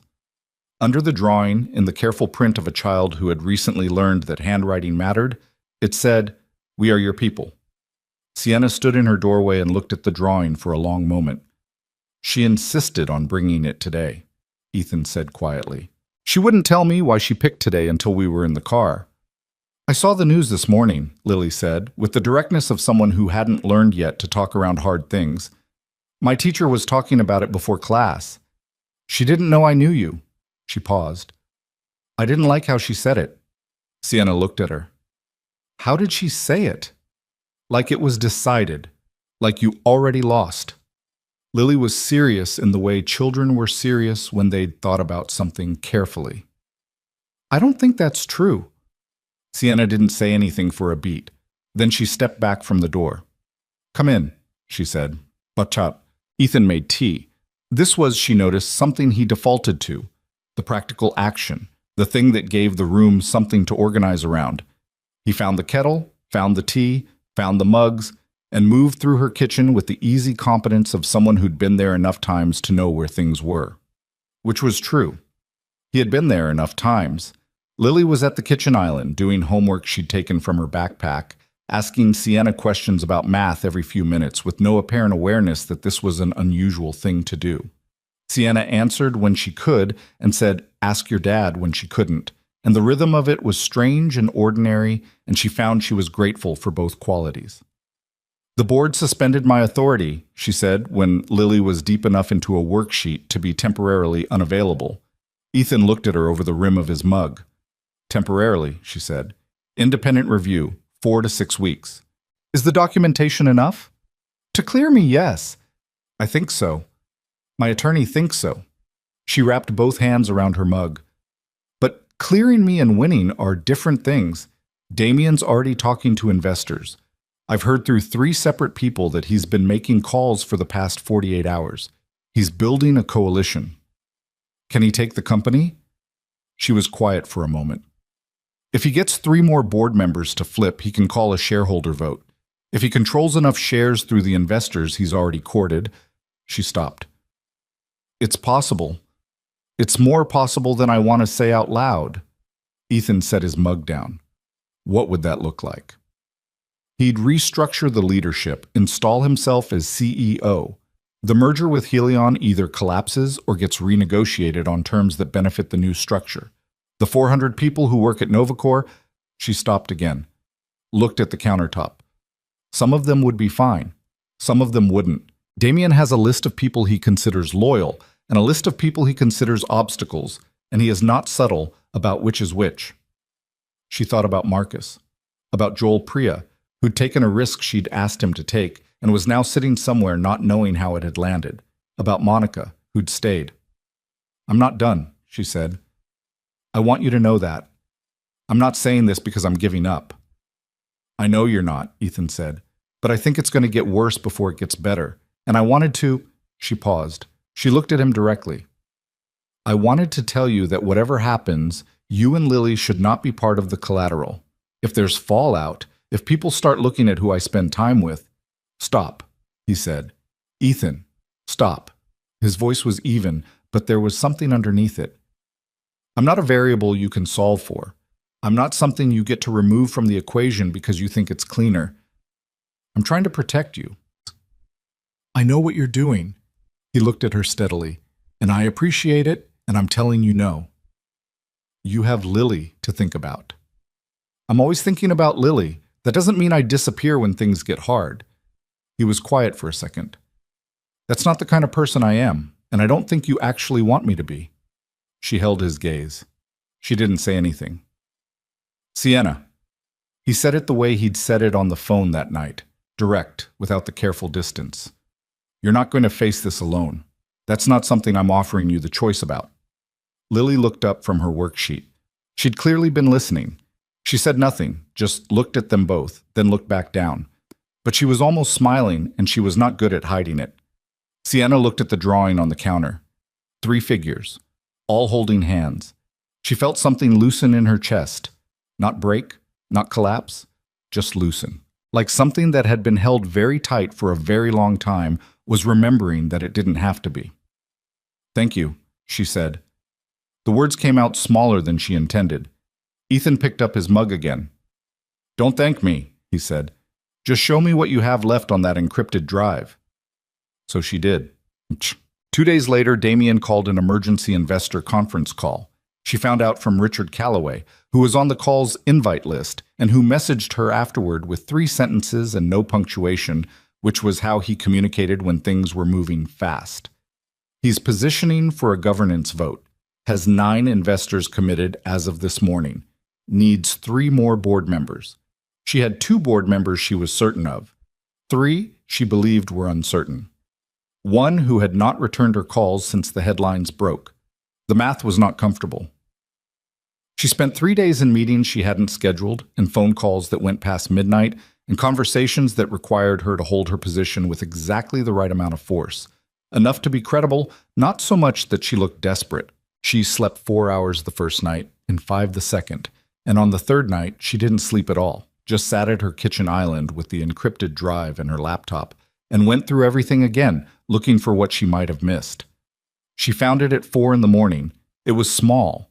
A single account number that appeared in the transfer chain, repeated 6 times across 14 months, that she had traced previously to a shell company registered in Delaware. She'd hit a wall with the shell company 3 weeks earlier because the beneficial ownership was obscured behind 2 additional corporate layers. At 4 in the morning, running on no sleep and the 3rd cup of terrible coffee she'd made from the bag at the back of her cabinet, she ran the account number against a different database, not the one she'd been using. A public records database she'd pulled up on an instinct that was maybe half desperation. The account had received a wire transfer 3 years earlier from a company she recognized, not Novacor, a construction firm she'd looked into during Novacor's initial facility build-out and declined to use because of questions about their compliance record. That construction firm had, at the time she'd looked into them, one primary investor of record, Damien Frost. She stared at the screen for a long time. Then she called David Hart at 4:17 in the morning. He answered, which told her he'd been awake too. I found the direct link, she said. The money isn't going to an outside third party. It's going back to him. He's been paying himself through a chain of entities he controls. A silence on the other end. Then, can you prove the beneficial ownership? I can show the connection. An attorney with subpoena power could prove the rest. Sienna, he took a breath. This changes things. If we can get this in front of the right people before the governance vote, how fast can you move? I'd need to make some calls, regulatory contacts, not quick officially, but there are ways to... He stopped. Give me until morning. It is morning. Give me until actual morning, he said, and she could hear the exhaustion and the focus in equal measure. And let me work. She put the phone down. She sat in her kitchen in the 4 a.m. quiet, and she was not yet safe, and she was not yet winning, but she had something she hadn't had before, and that mattered. That was real. She texted Ethan even though she knew he was asleep. I found it. His response came 40 seconds later, which meant he hadn't been asleep at all. Tell me. She called him. She told him. He listened. And then he said in the quiet voice of someone who was relieved in a way he wasn't going to overstate, Okay, now what? Now, she said. We see if it's enough. Outside her windows, the city was still dark. That particular pre-dawn dark that was different from the nighttime dark. Emptier, stiller, the whole thing on the edge of something. She sat with the encrypted drive in her hands and the phone at her ear, and she held on to both. She had not won. She was a long way from winning, but she had found the thread, and she was not letting go of it. David Hart moved fast, faster than Sienna had expected, which said something because she'd hired him specifically because he moved fast. By 7 in the morning, he'd reached 2 contacts at the Securities and Exchange Commission's Enforcement Division. Not through official channels, not yet, but through the particular network of relationships that existed between people who'd spent careers in financial law and knew when something was worth picking up the phone at 7 in the morning for. By 9, he had a preliminary conversation documented. By 11, he called Sienna and told her in his measured way that the regulatory interest was real and that the timeline for official action was likely to be measured in days rather than weeks. How many days, she asked. 3 to 5 if they move quickly. They'll want to freeze the relevant accounts before Damien can move money. That's their first priority. And the governance vote is scheduled for Friday, which gives us 2 days, she said. 2 days, he confirmed. If the SEC moves before Friday, the vote becomes procedurally complicated. A company can't vote on leadership restructuring while it's under active regulatory review, not without significant legal exposure for every board member who participates. She was quiet for a moment. He'll know something is happening. Probably. He has people watching the same channels we do. Then he'll try to accelerate. Yes, David said. He will. She thanked him and hung up and stood at her kitchen window for a moment, thinking about what it meant to be in a race where the other person also knew they were racing. Then she called Ethan. He was on a job. She could hear the particular background ambient of a commercial space, the distant hum of HVAC, the occasional sound of something being moved. He stepped away to talk, and she could tell from the change in the sound that he'd gone somewhere quieter. She gave him the update. Concise, the way she'd learned to be with him because he processed information better when it wasn't padded. 2 days? He said. 2 days. What do you need from me? She thought about this honestly. Nothing operational. David's handling the regulatory piece. My attorney team is preparing documentation. She paused. I wanted you to know where things are. Okay? A beat. How are you holding up? I haven't slept. I know. How are you holding up? She looked at the window. The city was doing its ordinary morning thing, buses and pedestrians, and the particular mid-morning light of a November weekday, completely indifferent to whatever was happening on the 41st floor of a residential building a few blocks over. I'm scared, she said, for the second time in as many days. It was getting slightly easier to say. She wasn't sure if that was good or not. I'm scared that 2 days isn't enough. I'm scared that even if the SEC moves, Damien has enough momentum with the investors that the vote happens anyway. I'm scared that 400 people lose their jobs because I didn't see this coming fast enough. He didn't tell her she'd done everything right. He didn't tell her it would work out. She appreciated this because she would have known both things were only partially true. "What's the one thing you can do today that matters most?" he asked. She thought about it. "The 3 uncertain board members. I need to talk to them before Damien does." "Then do that." "I've been putting it off because I don't know what I'm walking into." "I know," he said. "Do it anyway." She called Monica. "I need face-to-face meetings with Patricia Ewan, Howard Lim, and Stephen Garrett. Today. I don't care where or when. I'll go to them." "Patricia Ewan is in Boston until tomorrow," Monica said. "Book me on the noon flight." "That's in 2 hours." "I know." She met Patricia Ewan in a conference room at a law firm in downtown Boston at 3 in the afternoon. Patricia was 61, a former federal appellate judge who had moved into corporate governance 15 years earlier, and she was one of the board members who had not returned Sienna's calls after the initial headlines. Sienna had expected cold. What she got was careful, which was different, more workable. "I haven't called you back," Patricia said before Sienna could open, "because I wanted to hear both sides before I spoke to either of you." "And have you heard Damien's side?" "Yesterday morning, for 90 minutes. She looked at Sienna steadily. "He's thorough. I'll give him that. He's had a year to prepare. He has documentation. So do I." Sienna placed a folder on the table. "Mine shows a different story than his." Patricia took the folder. She read it, not skimmed, actually read, while Sienna sat across from her and did not fidget. 14 minutes. Sienna counted. When Patricia looked up, her expression had shifted. Not dramatically, but something in it was different. "This account change," she said, tapping a page. "You've traced this to him directly?" "Through a company he invested in 3 years ago. The beneficial ownership requires subpoena power to fully establish, but the connection is documentable." "And the SEC?" Sienna paused, then decided. "There's been preliminary contact. I expect formal action within 3 to 5 days." Patricia looked at her for a long moment. "You're telling me this because you trust me." "I'm telling you this because you're someone who makes decisions based on what's actually true, and I need you to have the full picture." Sienna met her eyes.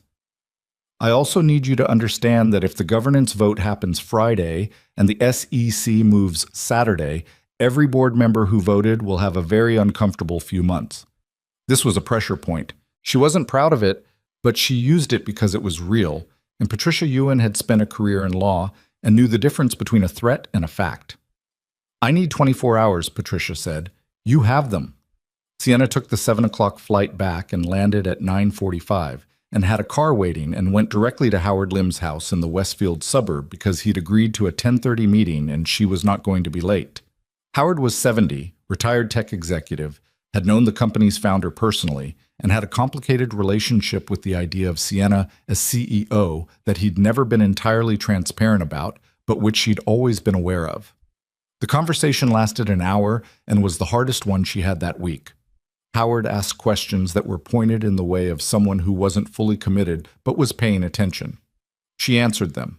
Some of the answers she gave were not the ones he wanted, and she gave them anyway because the truth was the only asset she had that Damien couldn't duplicate. At the end, Howard said, "I need to think." "I know," she said. "Think fast." She got home at midnight. She ate half a bowl of soup she found in her fridge from 2 days earlier and reheated without really tasting it. She called David Hart for an update. Nothing yet from the SEC, but the indications were still positive. She texted Ethan a single line. 2 down. Stephen Garrett tomorrow. Going to sleep now. His response? Good. Sleep. She slept for 5 hours, which was more than she'd gotten in 3 days, and woke up feeling not rested but functional, which was enough. Stephen Garrett was 48, the youngest board member, a venture capitalist who had made his money early and spent the decade since doing a very good impression of someone relaxed about everything. Sienna had always found him the most difficult to read, which made him the most dangerous variable. He met her at a coffee place near his office. His choice of venue, which meant he wanted this to feel casual, which meant he'd already decided something and was managing how she received it.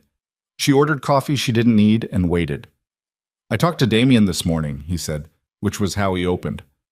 "I assumed you had. He made a compelling case. He usually does."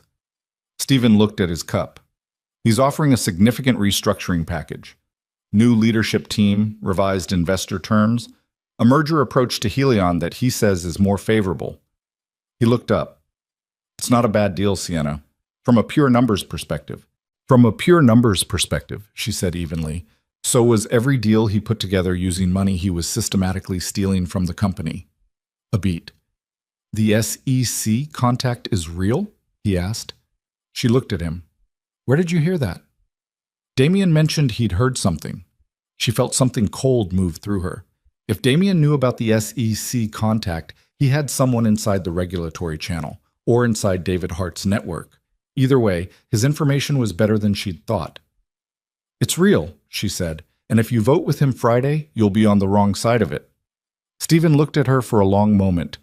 He had the face of someone who was weighing two futures and finding both of them uncomfortable. I want to be honest with you, he said. I've never been fully convinced you were the right person for this role. I was skeptical when the board chose you. I've updated that view over 2 years. You've done things I didn't expect, but I'm not in your corner by default. I know, she said. What I am, he said, is committed to the company not being run by someone who's been stealing from it. He picked up his cup. Get me the documentation, the full chain, by tomorrow morning. You'll have it by tonight. He nodded. That was it. No warmth, no reassurance.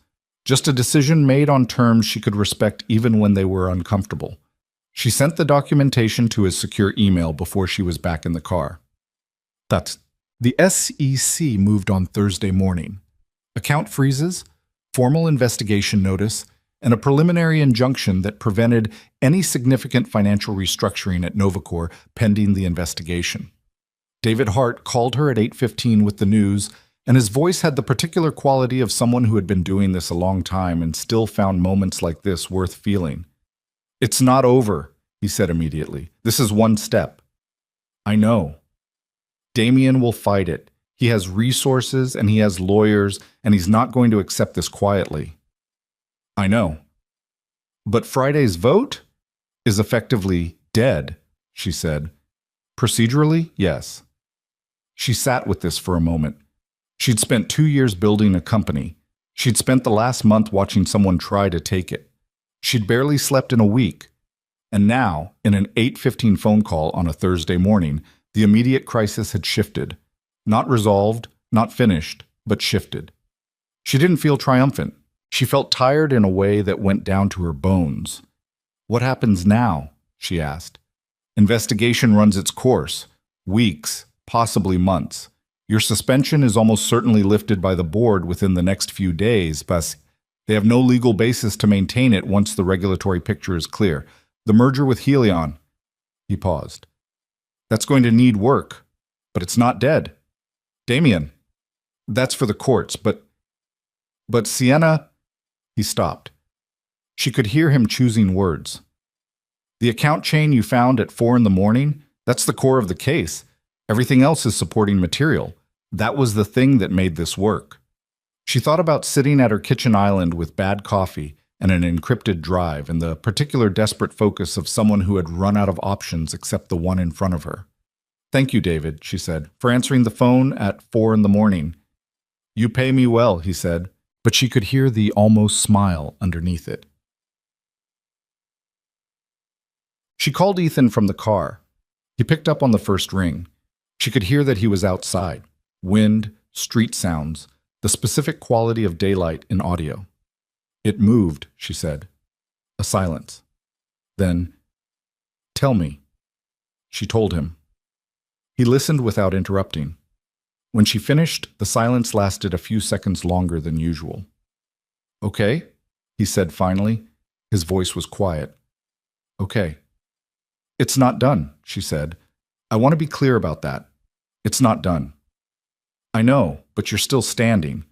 She looked out the car window at the city going past. Yeah, she said. Still standing. How do you feel? She thought about how to answer this honestly. Like, I want to sleep for 3 days. Like, I need to call the entire company, and I don't know what to say yet. Like, she stopped. Like, the thing I want most right now is to sit in your kitchen and not talk about any of this for approximately 2 hours. A beat. I don't have much of a kitchen, he said. I know. That's why I said yours. She heard him exhale. Not quite a laugh, something quieter. Lily's at school until 3. I know what time school ends. Sienna, Ethan, I'm not asking for anything. She stopped. Started again. I've been alone in this for a long time. Even with David and Monica and Marcus and everyone who helped, I've been doing this fundamentally alone.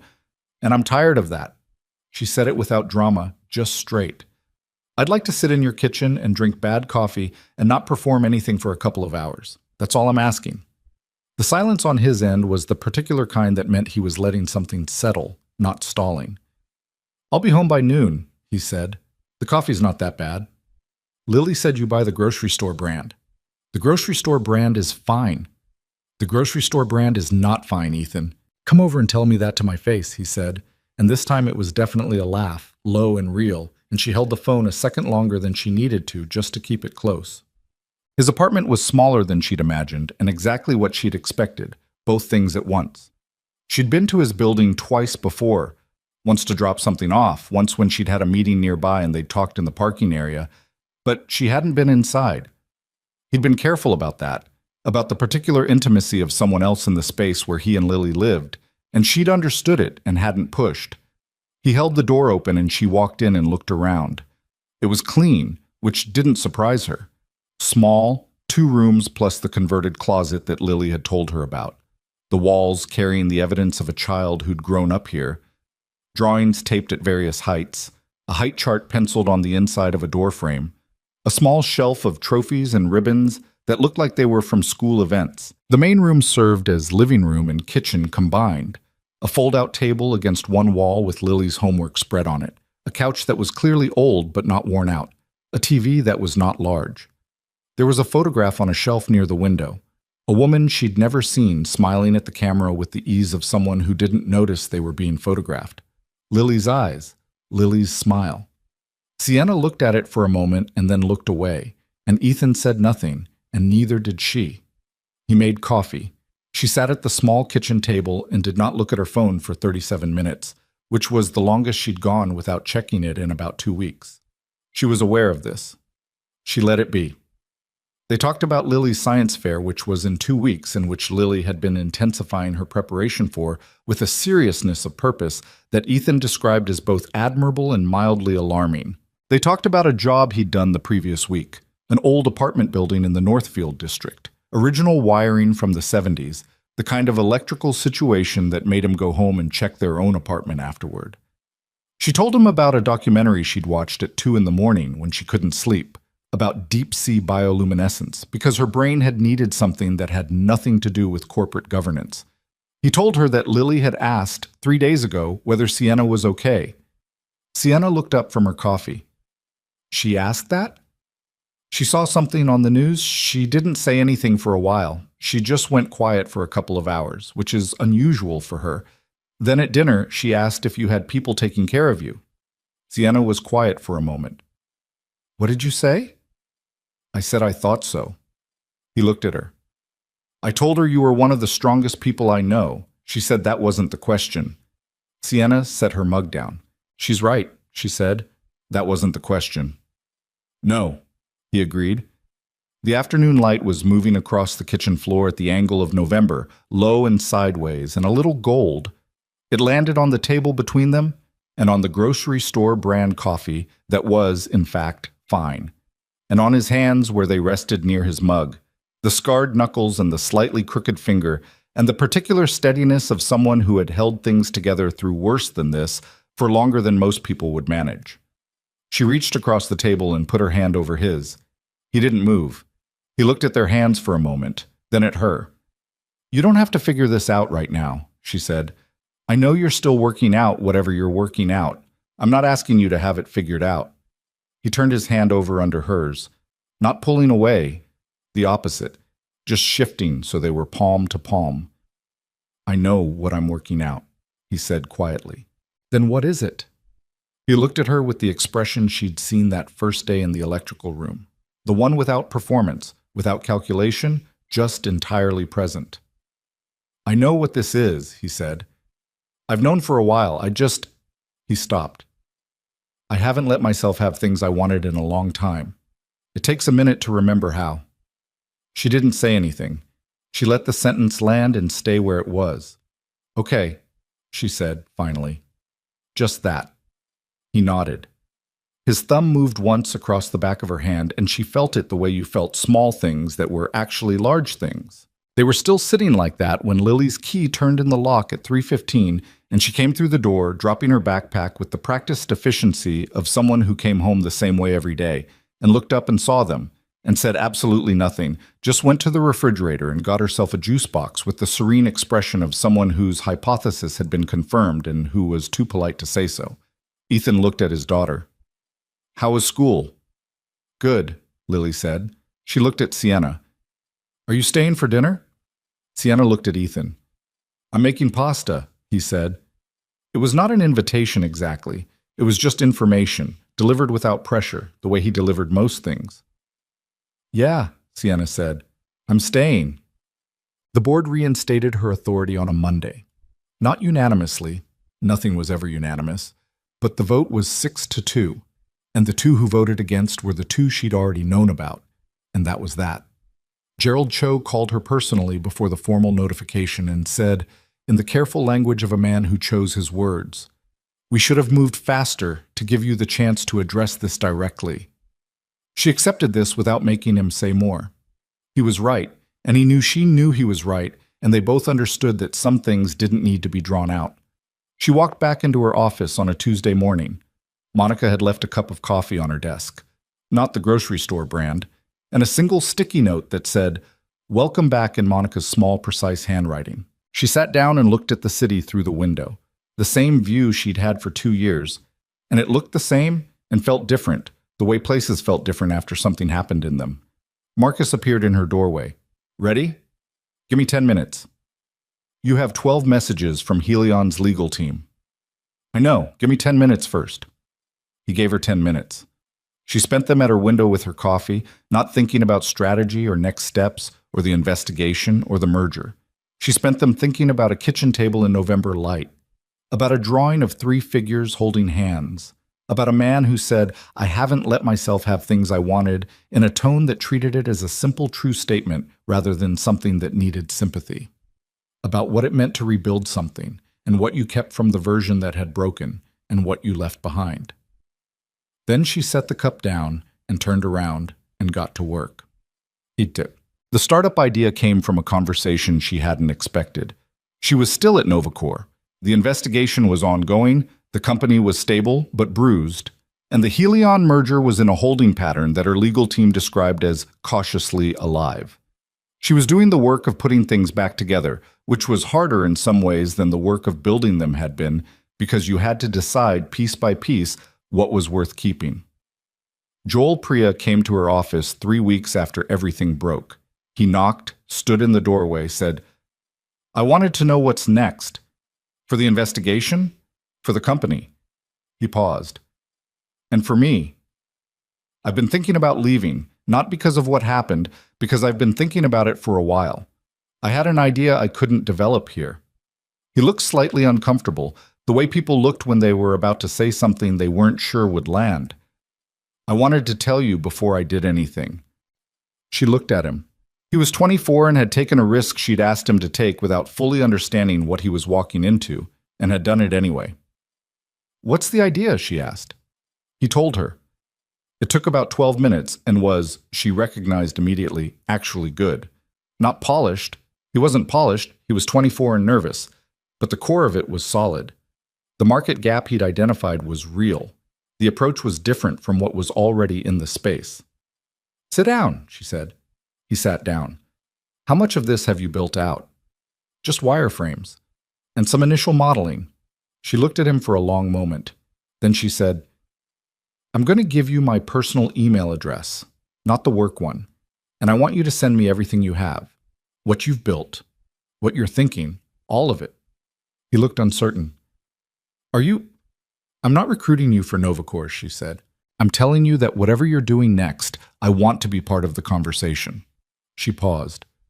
"I've been thinking about what's next too. Just send me the material." He sent it that evening. She read it at home, on her couch, with the particular focus she gave things that were worth her focus. She made notes. Then she called Ethan and read him the relevant sections because she'd gotten used to thinking out loud with him, and he'd gotten used to asking the questions that cut to the center. "Do you believe in it?" he asked when she'd finished. "I think it's good," she said. The idea and the person. He took a risk he didn't have to take. That's not the same as believing in it. She was quiet for a moment. "Yeah," she said. "I believe in it." "Then the question is what you want your life to look like." She looked at her apartment, the art on the walls, the 2 spare furniture, the 41st floor view that she'd barely seen in the past month, the space where she kept her things between work. "Different than this," she said. "Different how?" "Smaller," she said, which surprised her when she said it. "Or not smaller, just less about scale. I built Novacor to a certain size, and I'm proud of that, and I'm going to protect it. But there was a period in the beginning when it was just a few people in a room working on something we didn't know yet if it would work." She stopped. That was the best part, the not knowing, the having to figure it out from the ground up. Ethan was quiet for a moment. When he spoke, his voice was careful in the particular way of someone who was about to say something true that they'd been sitting with for a while. "You should do it," he said, "not instead of Novacor, but after, or alongside, whatever the structure is." A beat. "You're better at building things than at maintaining them. That's not a flaw, it's just what you are." She sat with this. "Is that what you think of me?" she asked. "I think," he said slowly, "that you are someone who sees what something could be before it is. That's rare. And I think you've been spending a lot of energy on what already exists." He paused. "What would it feel like to start something new?" She closed her eyes. "Like the first day," she said. "Yeah," he said. "Like the first day." She found a small office space on a Tuesday in December, 2 rooms and a reception area on the 6th floor of a building in the Midtown district. Not impressive, not trying to be. She signed a 12-month lease on a Thursday. She called Joel Priya on a Friday and said, "If you haven't taken another job yet, I'd like to have a meeting." "I haven't," he said. "Good. Bring your wireframes." She called Marcus and made him a proposition that he accepted in about 45 seconds, which she took as a sign that he'd been waiting for someone to ask. She had 4 people committed before the new year. She told Ethan over dinner at his apartment, Lily doing homework at the table with headphones on, pasta going on the stove. She laid out the structure, the timeline, the early numbers. He listened. He asked 2 questions. Then he said, "You're happy." She looked at him. "I'm terrified." "Yeah," he said. "Same thing, sometimes." Lily pulled one headphone out without looking up. "Are we celebrating something?" "Possibly," Ethan said. "Then can we have ice cream after dinner?" He looked at Sienna. She shrugged. He said, "Sure." Lily put the headphone back in. Normal as anything. The pasta bubbled on the stove and the apartment was warm, and Sienna sat at the small kitchen table where she'd put her hand over his 3 weeks earlier, and she thought about the first day. Not the first day of the company, but the first day of something she didn't have a name for yet that felt like it was going to matter more than any company she'd ever build. The kind of thing that didn't come with evaluation. The kind that came with glow-in-the-dark stars on the ceiling and bad coffee and a drawing of 3 figures holding hands, and a man who'd learned to let himself want things again, and a girl who brought hot cocoa to strangers' houses just in case. The kind you built from the ground up. The trial lasted 9 days. Sienna attended 3 of them. The ones her attorney said mattered most, where the financial documentation would be presented and where her testimony was required. She sat in the courtroom in a gray suit she'd chosen deliberately because it was not the power blazer, not the armor, just clothing, and she answered questions clearly and without performance, and she watched Damien Frost across the room do what he'd always done. Manage the room, read the audience, calibrate his expression to whatever the moment required. He was good at it. She'd always known he was good at it, he just wasn't good enough. The account chain she'd found at 4 in the morning, cross-referenced with Joel Priya's testimony and David Hart's forensic accounting team, and eventually with the subpoena records that confirmed beneficial ownership of the shell company, it was, as David had told her, airtight. Not in the sense that Damien's lawyers didn't try. They tried everything. They filed 3 separate motions to exclude evidence, challenged the methodology of the forensic accounting, and made an argument about procedural irregularities in the initial SEC contact that was technically creative and ultimately unsuccessful. On the 9th day, the jury took 4 hours and 20 minutes. David called her when the verdict came in. She was at the new office, 2 rooms on the 6th floor of the Midtown building, 4 people around a table that was slightly too large for the space, the particular productive chaos of something in its early stages. She stepped out into the hallway to take the call. "Guilty," David said. "All 7 counts." She stood in the hallway and breathed. "Sentencing?" she asked. 8 to 12 years, most likely, with the financial penalties. His attorneys will push for the lower end. They won't get it. A pause. "It's done, Sienna." She thanked him. She went back into the room. 4 people looked up at her. "Guilty," she said. "All 7. Marcus made a sound. Joel looked at the table for a moment and then looked up, and his expression was complicated in the way of someone who'd taken a risk and come out the other side and wasn't entirely sure yet how to feel about it. The other 2, a product strategist named Ren and a developer named Cassie, who'd come over from Novacore's engineering team, sat quietly for a moment. Then Ren said, "Okay, do we get to celebrate, or are we doing the thing where we all act professional?" "We're doing the thing where we order lunch," Sienna said, "and then we get back to work." "That's basically celebrating," Cassie said. "It's basically celebrating," she agreed. She called Ethan from the parking structure after. He picked up on the second ring. She could hear street noise, the particular ambient of the Eastfield district where he'd taken a job on a commercial retrofit. She told him. He was quiet for a moment. 8 to 12 years, he said. "Yes. How do you feel?" She thought about this on the drive out of the structure, the sun hitting the windshield at the low December angle. "Finished," she said. "Not happy. I don't feel triumphant or whatever I expected to feel. Just finished. Like I've been carrying something for a year and I just set it down." "Yeah," he said. "That's what that feels like." She glanced over at the passenger seat out of habit, though no one was there. "Are you done by 6? "Should be." "Come to dinner. Bring Lily." "She has a thing at 7. "Come before her thing. Just come." A beat. "Okay," he said. "We'll come." She hung up and drove through the December city and thought about what David had said. It's done. 2 words. She'd spent most of a year working toward those 2 words, and now they were here, and the world looked exactly the same as it had this morning, and that was the strange thing about endings. They didn't announce themselves the way you thought they would. They just arrived, quiet and ordinary, in a hallway outside a small office on the 6th floor of a building that was slightly too cold because the HVAC was unreliable, in a phone call in a parking structure, in the act of ordering lunch and getting back to work. She had expected to feel bigger than this. She did not feel bigger than this. She felt mostly like herself, which was, she was slowly understanding, the whole point. Passa. The new company was called Vela. Sienna had spent approximately 3 weeks deciding on the name, which Ethan had found mildly excessive and Lily had found baffling. "It's just a name," Lily had said, with the pragmatism of a 9-year-old, and which she'd defended on the grounds that a name was the first thing a company was, and the first thing mattered. Vela was a constellation. Small, southern sky, mostly unremarkable except for one thing.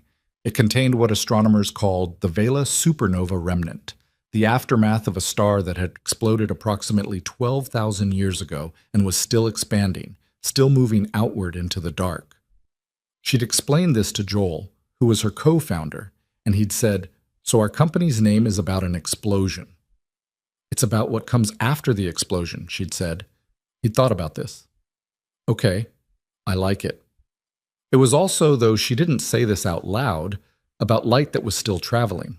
About something that had happened a long time ago, continuing to move forward, reaching places it couldn't have anticipated. She thought about Claire's photograph on Ethan's shelf. She thought about a woman she'd never met who had left a daughter with her father's steadiness and her own fearless way of walking into any room and making space. She thought about things that kept going, even after. Vela's first product launched in the spring, 8 months after she'd signed the lease on the sixth-floor office. It was not a perfect launch. The server architecture had a load balancing issue they hadn't caught in testing that Cassie had to fix in real time during the first 72 hours, which meant Cassie essentially didn't sleep for 3 days and communicated primarily in short, urgent sentences. The press coverage was modest. They weren't a $3 billion company. They were 6 people and a product with a specific market application. And the technology press covered them in the way they covered things that might matter later rather than things that mattered now. But the early user data was real. The engagement numbers held. The problem they were solving turned out to be the problem they thought they were solving, which was not a given. Joel had spent 3 months convinced they'd identified the wrong pain point, and Sienna had spent those same 3 months trying to trust the original thesis while simultaneously taking the concern seriously, because that was the specific tension of building something. You had to believe and doubt at the same time, and the balance between them was everything. By summer, they had 12 employees. By fall, 20. The office had moved to a larger space in the same building, 3rd floor, more windows, still slightly cold because the HVAC in the building was, Ethan had confirmed after an unofficial inspection, genuinely underperforming, and they should talk to the building management about it. Richard Calloway's office called in October. His chief of staff said he'd be interested in a brief meeting. She went. He was in his usual position, behind a desk that probably cost more than her first year's salary, in an office with a view that made her 41st floor look modest. And he looked at her the way he'd looked at her at the charity gala, measuring and not unkind. "I hear Vela is doing well," he said. "We're doing okay." "You're being modest. The Series A number I heard was substantial." "The Series A number you heard is not public." He smiled. "No, it's not." He poured tea from a pot on his desk, offered her a cup, which she accepted. "I wanted to tell you something. A few months ago, before everything with Frost became public, I had a conversation with 2 other board members about whether to wait and see how things unfolded with Novacor, or whether to, quietly, carefully, begin positioning around you personally." She held her cup. "And? We decided to wait. I want to be honest about that. We weren't sure you'd come out of it intact." "I appreciate the honesty." You came out of it considerably more intact than I expected," he said. "And what you've built at Vela in 8 months is... It's not what I expected either." He looked at her steadily. "I'd like to invest. Not through the usual channels, personally." She looked at him for a moment. This was real money. Old structure money. The kind that opened doors that other money couldn't quite reach. That brought with it a network of relationships built over 50 years. She also knew what it came with. She'd learned, the hard way, what it meant to have people inside your structure who had their own agenda. "I appreciate that," she said carefully. "What would you want in return?" "A board seat," he said. "Advisory, not operational. I'm not interested in running anything. I'm interested in watching what you build." She thought about it. She thought about the way he'd sent her that gold-embossed invitation to the gala, about the message with no punctuation that had bought her a day she'd needed, about the fact that he'd moved on information before she'd asked him to, because he'd decided she was worth moving for. "I'll need to talk to my co-founder," she said. "Of course. And I'll need the terms in writing by end of week, because I have 4 other conversations I'm managing and I don't have bandwidth to let this sit." He nodded approvingly. "End of week," he said. She shook his hand and walked out and called Joel from the elevator and said, "How do you feel about Richard Calloway?" Joel said, "Is this hypothetical or actual?" "Actual." A pause. "I feel like I'd want to know what he wants. I'll tell you everything. Coffee in an hour? I'll be there." She told Ethan that evening. They were at his apartment. This was a regular thing now. The rhythm of the week had organized itself around certain constants, and his kitchen table on Tuesday or Thursday evenings was one of them.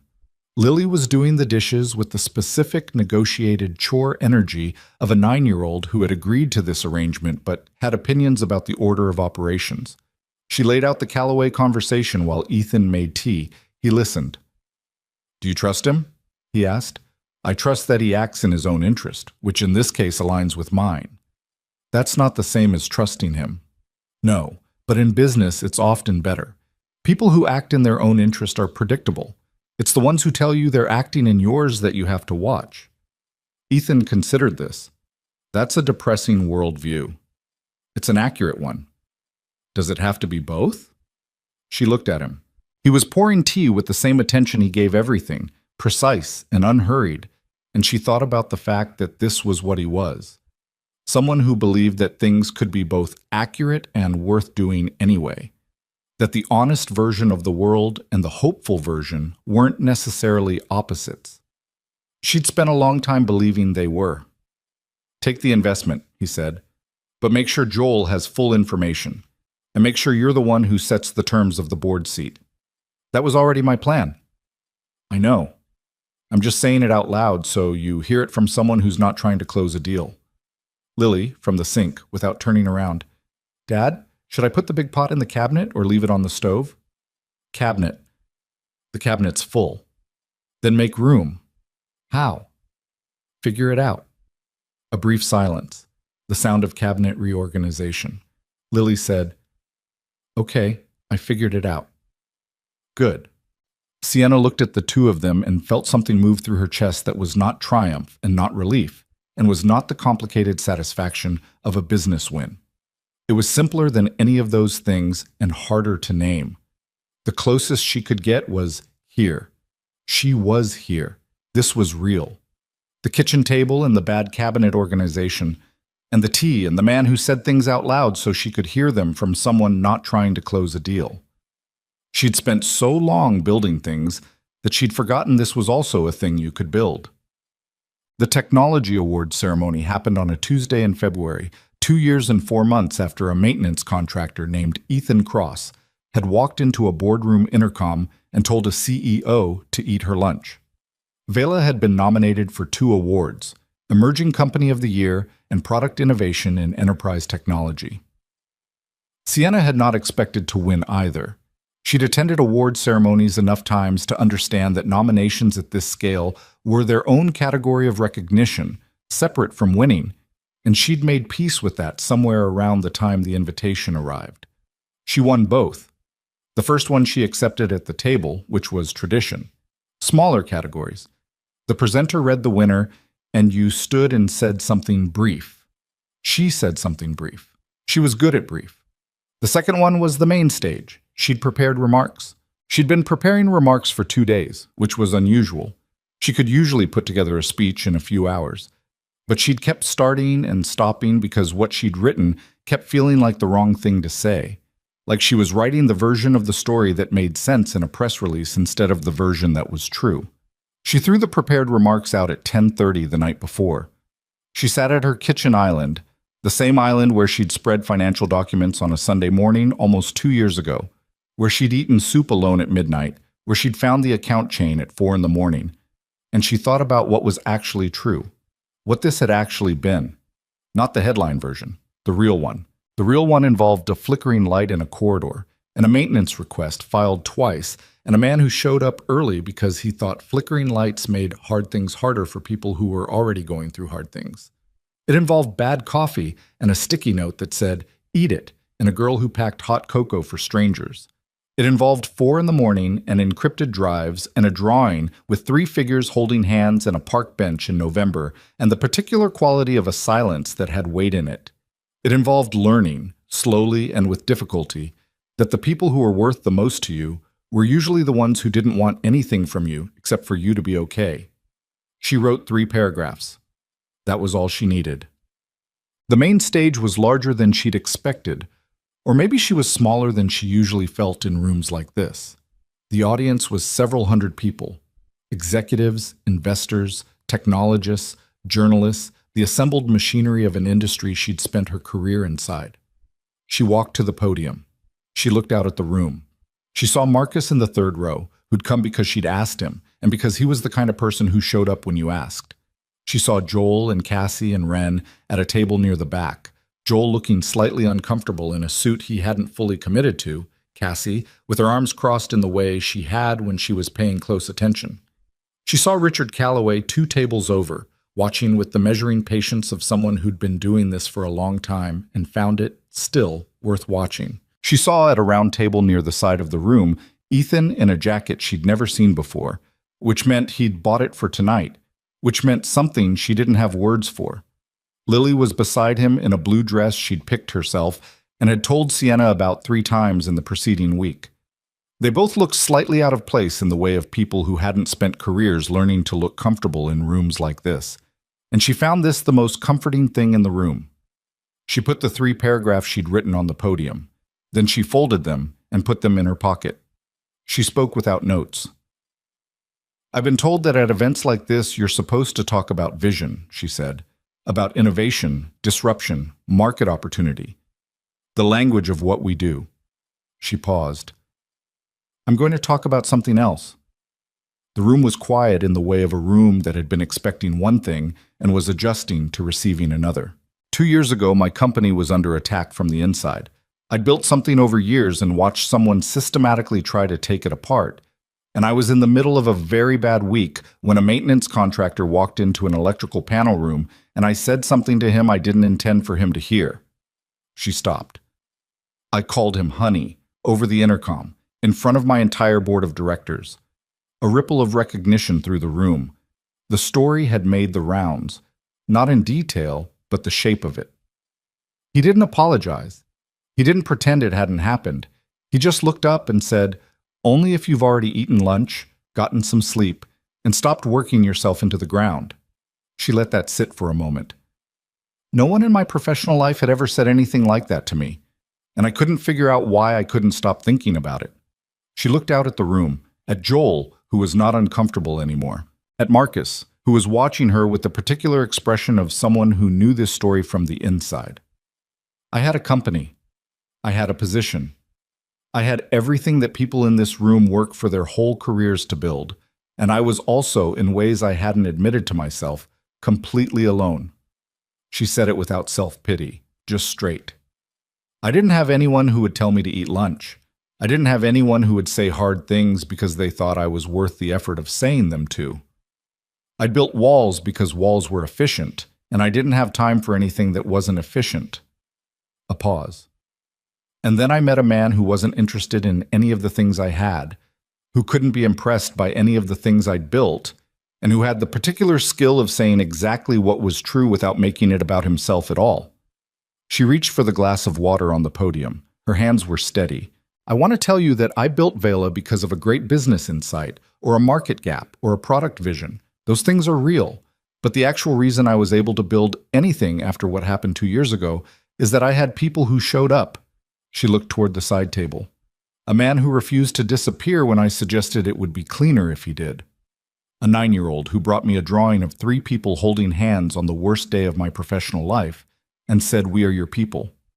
Colleagues who stayed when staying cost something." Lily, at the side table, was sitting completely still, which anyone who knew her would understand was unusual and meant she was paying very close attention. "The smartest decision I ever made," Sienna said, "was not building a company. It was accidentally calling this man honey." The room laughed. Some of it was the surprise of it, the sincerity where ceremony was expected. Some of it was the particular relief of hearing something true said out loud in a room that had been expecting something polished. She looked at Ethan. He was shaking his head, slightly, with the expression of someone who had known this was coming and still found the experience of it unexpectedly large. "Will you two come up here?" she said. The room shifted. A few hundred people turning to look at the table near the side, at the man in the new jacket and the girl in the blue dress. Lily looked at her father. Her father looked at the stage. Then he stood up, because he was Ethan Cross, and when something was asked of him, he showed up, and he took Lily's hand and they walked through the room toward the stage. The walk took about 45 seconds. Sienna watched them the whole time. When they reached the stage, Lily came first, which was right, and she stood next to Sienna with her hands folded in front of her and looked out at the audience with the serene confidence of someone who had always known she belonged wherever she decided to stand. Ethan came up beside her and stood close, but not too close, and looked at Sienna with an expression she knew, the one without performance, without calculation, entirely present. "Hi," he said, quietly enough that the microphone barely caught it. "Hi," she said. She looked at the audience, back at him. She had not planned what happened next. She had thought briefly about this moment, but she hadn't planned it because planning it would have made it a performance, and she was done performing things that should just be real. She reached into her jacket pocket. The ring had been her grandmother's. Not the kind of thing she'd expected to use, not the kind of thing she'd been keeping specifically for this, but when she'd found it in the box in her closet 3 weeks ago while looking for something else, she'd looked at it for a long time and then put it in her pocket and left it there. Simple gold band, small stone, the kind of thing made in an era when things were built to last and not to be impressive. She held it out. Ethan looked at it, then at her, then at Lily, who had the expression of someone watching a hypothesis confirmed for the second time and who was, visibly, trying extremely hard not to smile. "I'm not good at asking for things," Sienna said, still quiet, still real. "You know that. You figured that out approximately the second week we knew each other." She kept her eyes on his. "But I'm asking, because you told me once that you hadn't let yourself have things you wanted in a long time, and I want to be one of those things. I want to be something you let yourself have." Ethan looked at the ring for a moment, then at her, then at Lily, who had completely given up on not smiling and was now smiling fully and freely in the way she did most things. "She's been waiting for you to do this for 6 months, he said.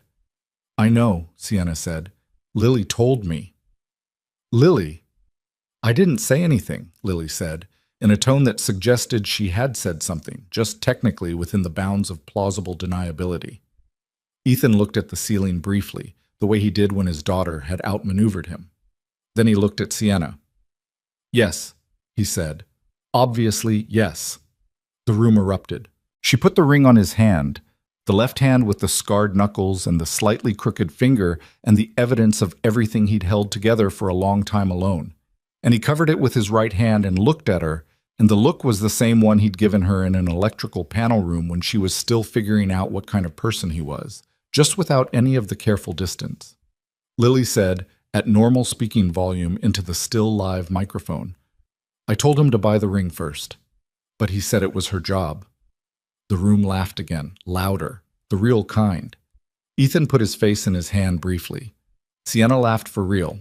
Not the controlled version, not the professional one, just the one that came out when something genuinely surprised her into it. She picked up the award from the podium. She looked at it for a moment and then at the room. "Thank you," she said simply, and walked off the stage with the award in one hand and Ethan's hand in the other, and Lily slightly ahead of them, because Lily was always slightly ahead. They married in June. Small, which had been the plan from the beginning. A lakeside property 2 hours from the city, owned by a friend of Richard Calloway's who'd offered it with the particular generosity of someone who understood that some things were worth making space for. 40 people, maybe 45. The guest list had grown by 7 between when they'd first written it and the day itself, because that was what happened when you tried to be intentional about who mattered and kept remembering someone you'd forgotten. Monica cried during the ceremony, which she would have denied if asked. Marcus gave a toast that was funny for the first 2 minutes and genuine for the last one, and sat down to applause. Joel brought his girlfriend and spent most of the reception talking to Cassie about a product issue they both swore they weren't thinking about. Richard Calloway attended and shook Ethan's hand with the gravity of someone conferring respect he'd decided was earned, which Ethan accepted without performance, which Richard visibly appreciated. David Hart came with his wife and drank exactly 2 glasses of wine and left at a reasonable hour and shook Sienna's hand at the door and said, "You did well," which from him was the equivalent of a standing ovation. Lily wore yellow, her choice, and took the role of flower girl with the thoroughness she brought to everything, which meant she'd researched optimal petal distribution patterns and had opinions about the spacing. She'd also, without telling anyone, written something she wanted to say during the ceremony. She'd asked Sienna 2 weeks before if she could, and Sienna had said of course, and then spent the following 2 weeks wondering what Lily had written and not asking because she understood that Lily needed it to be hers until she gave it away. When the moment came, Lily stood up with a piece of paper she'd folded into quarters and unfolded carefully and held with both hands.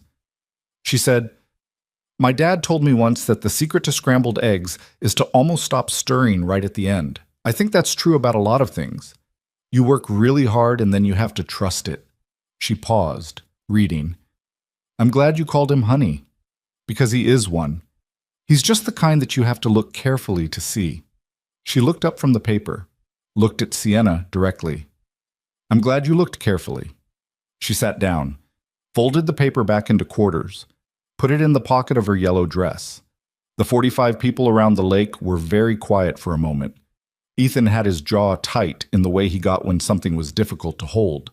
Sienna reached over and took his hand and held it the way she had at his kitchen table. Palm to palm, steady. Okay, the officiant said after a moment. Should we continue? Yeah, Ethan said. His voice was rougher than usual. Sorry, yeah. The ceremony continued. They said the things you said, which were old words, worn smooth by use, and which were true anyway, which was the thing about old words. Their age was the evidence that they'd carried weight before and could carry it again. Sienna said hers without notes. Ethan said his with them, a single index card he'd written on and rewritten 4 times, which he'd told her about and which she'd found more moving than any unrehearsed declaration would have been. The fact that he'd written it down because he wanted to get it right. He got it right. When it was over, they walked out past the 45 people and down to the lake, which was still and gray-green in the June light, and stood at the edge of it for a moment. You okay? She asked. Yeah. He looked at the water. You? Yeah. Lily appeared between them with the precision of someone who had been timing her arrival. She took one of each of their hands without asking, looked at the lake and said, The water's cold. I checked earlier. We're not going in the water, Ethan said. I know. I just thought you should have all the information. Sienna looked at the lake, at the tree line on the opposite bank, at the 45 people behind them in the slow, complicated process of becoming her life. She thought about what she'd have said 2.5 years ago if someone had described this exact scene to her. She probably would have said it sounded nice, but that she didn't have the bandwidth for nice right now. She probably would have said she had a company to run and a board to manage and a merger to close, and maybe in a few years, maybe when things settled down. Things didn't settle down. That was the thing she'd learned, slowly and with difficulty, that she wanted to say to anyone who would listen. Things didn't settle down and then become available for the rest of your life to fit inside. You had to build the rest of your life at the same time, in the same hours, in the same days that were never going to be less full than they were right now. You had to choose what was real while you were in the middle of everything else. She'd been in the middle of everything else when a flickering light got her attention. When a maintenance request made 2 weeks earlier and ignored twice got someone to the 34th floor of the Callaway Tower with a toolbox and an absence of deference that she'd found, initially, startling and then, gradually, essential. She hadn't been looking for anything. That was the truth of it. She'd been running at full speed in the direction she'd always been running, and someone had stepped into the corridor and said, "Only if you've already eaten lunch."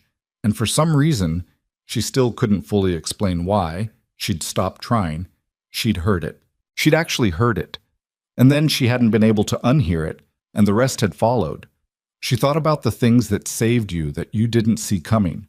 The small interruptions that turned out to be the main event. The flickering light that gets you in the room.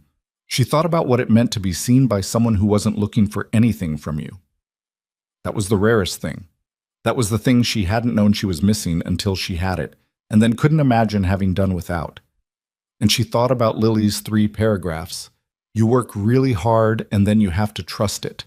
And about how a 9-year-old had managed to say in 10 words what she'd spent 30 years of living working toward. Almost stopped stirring right at the end. Trust the thing you built.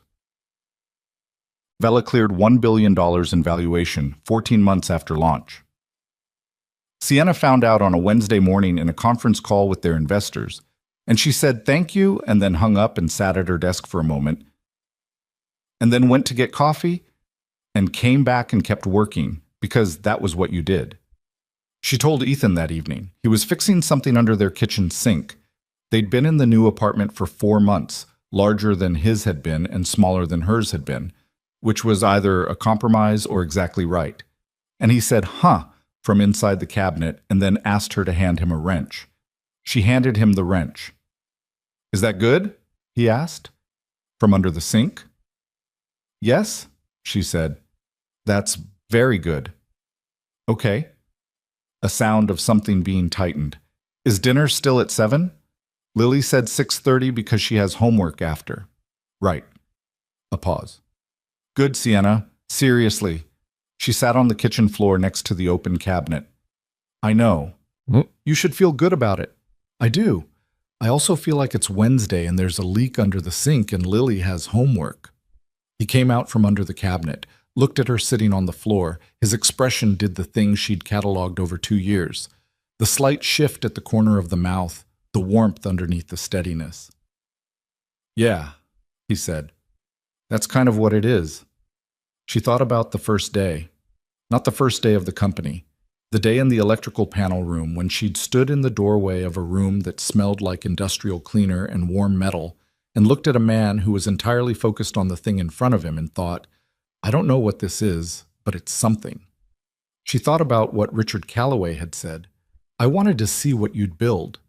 And she thought about what she'd built. Not the company, not the valuation, not the awards or the board seats or the industry recognition.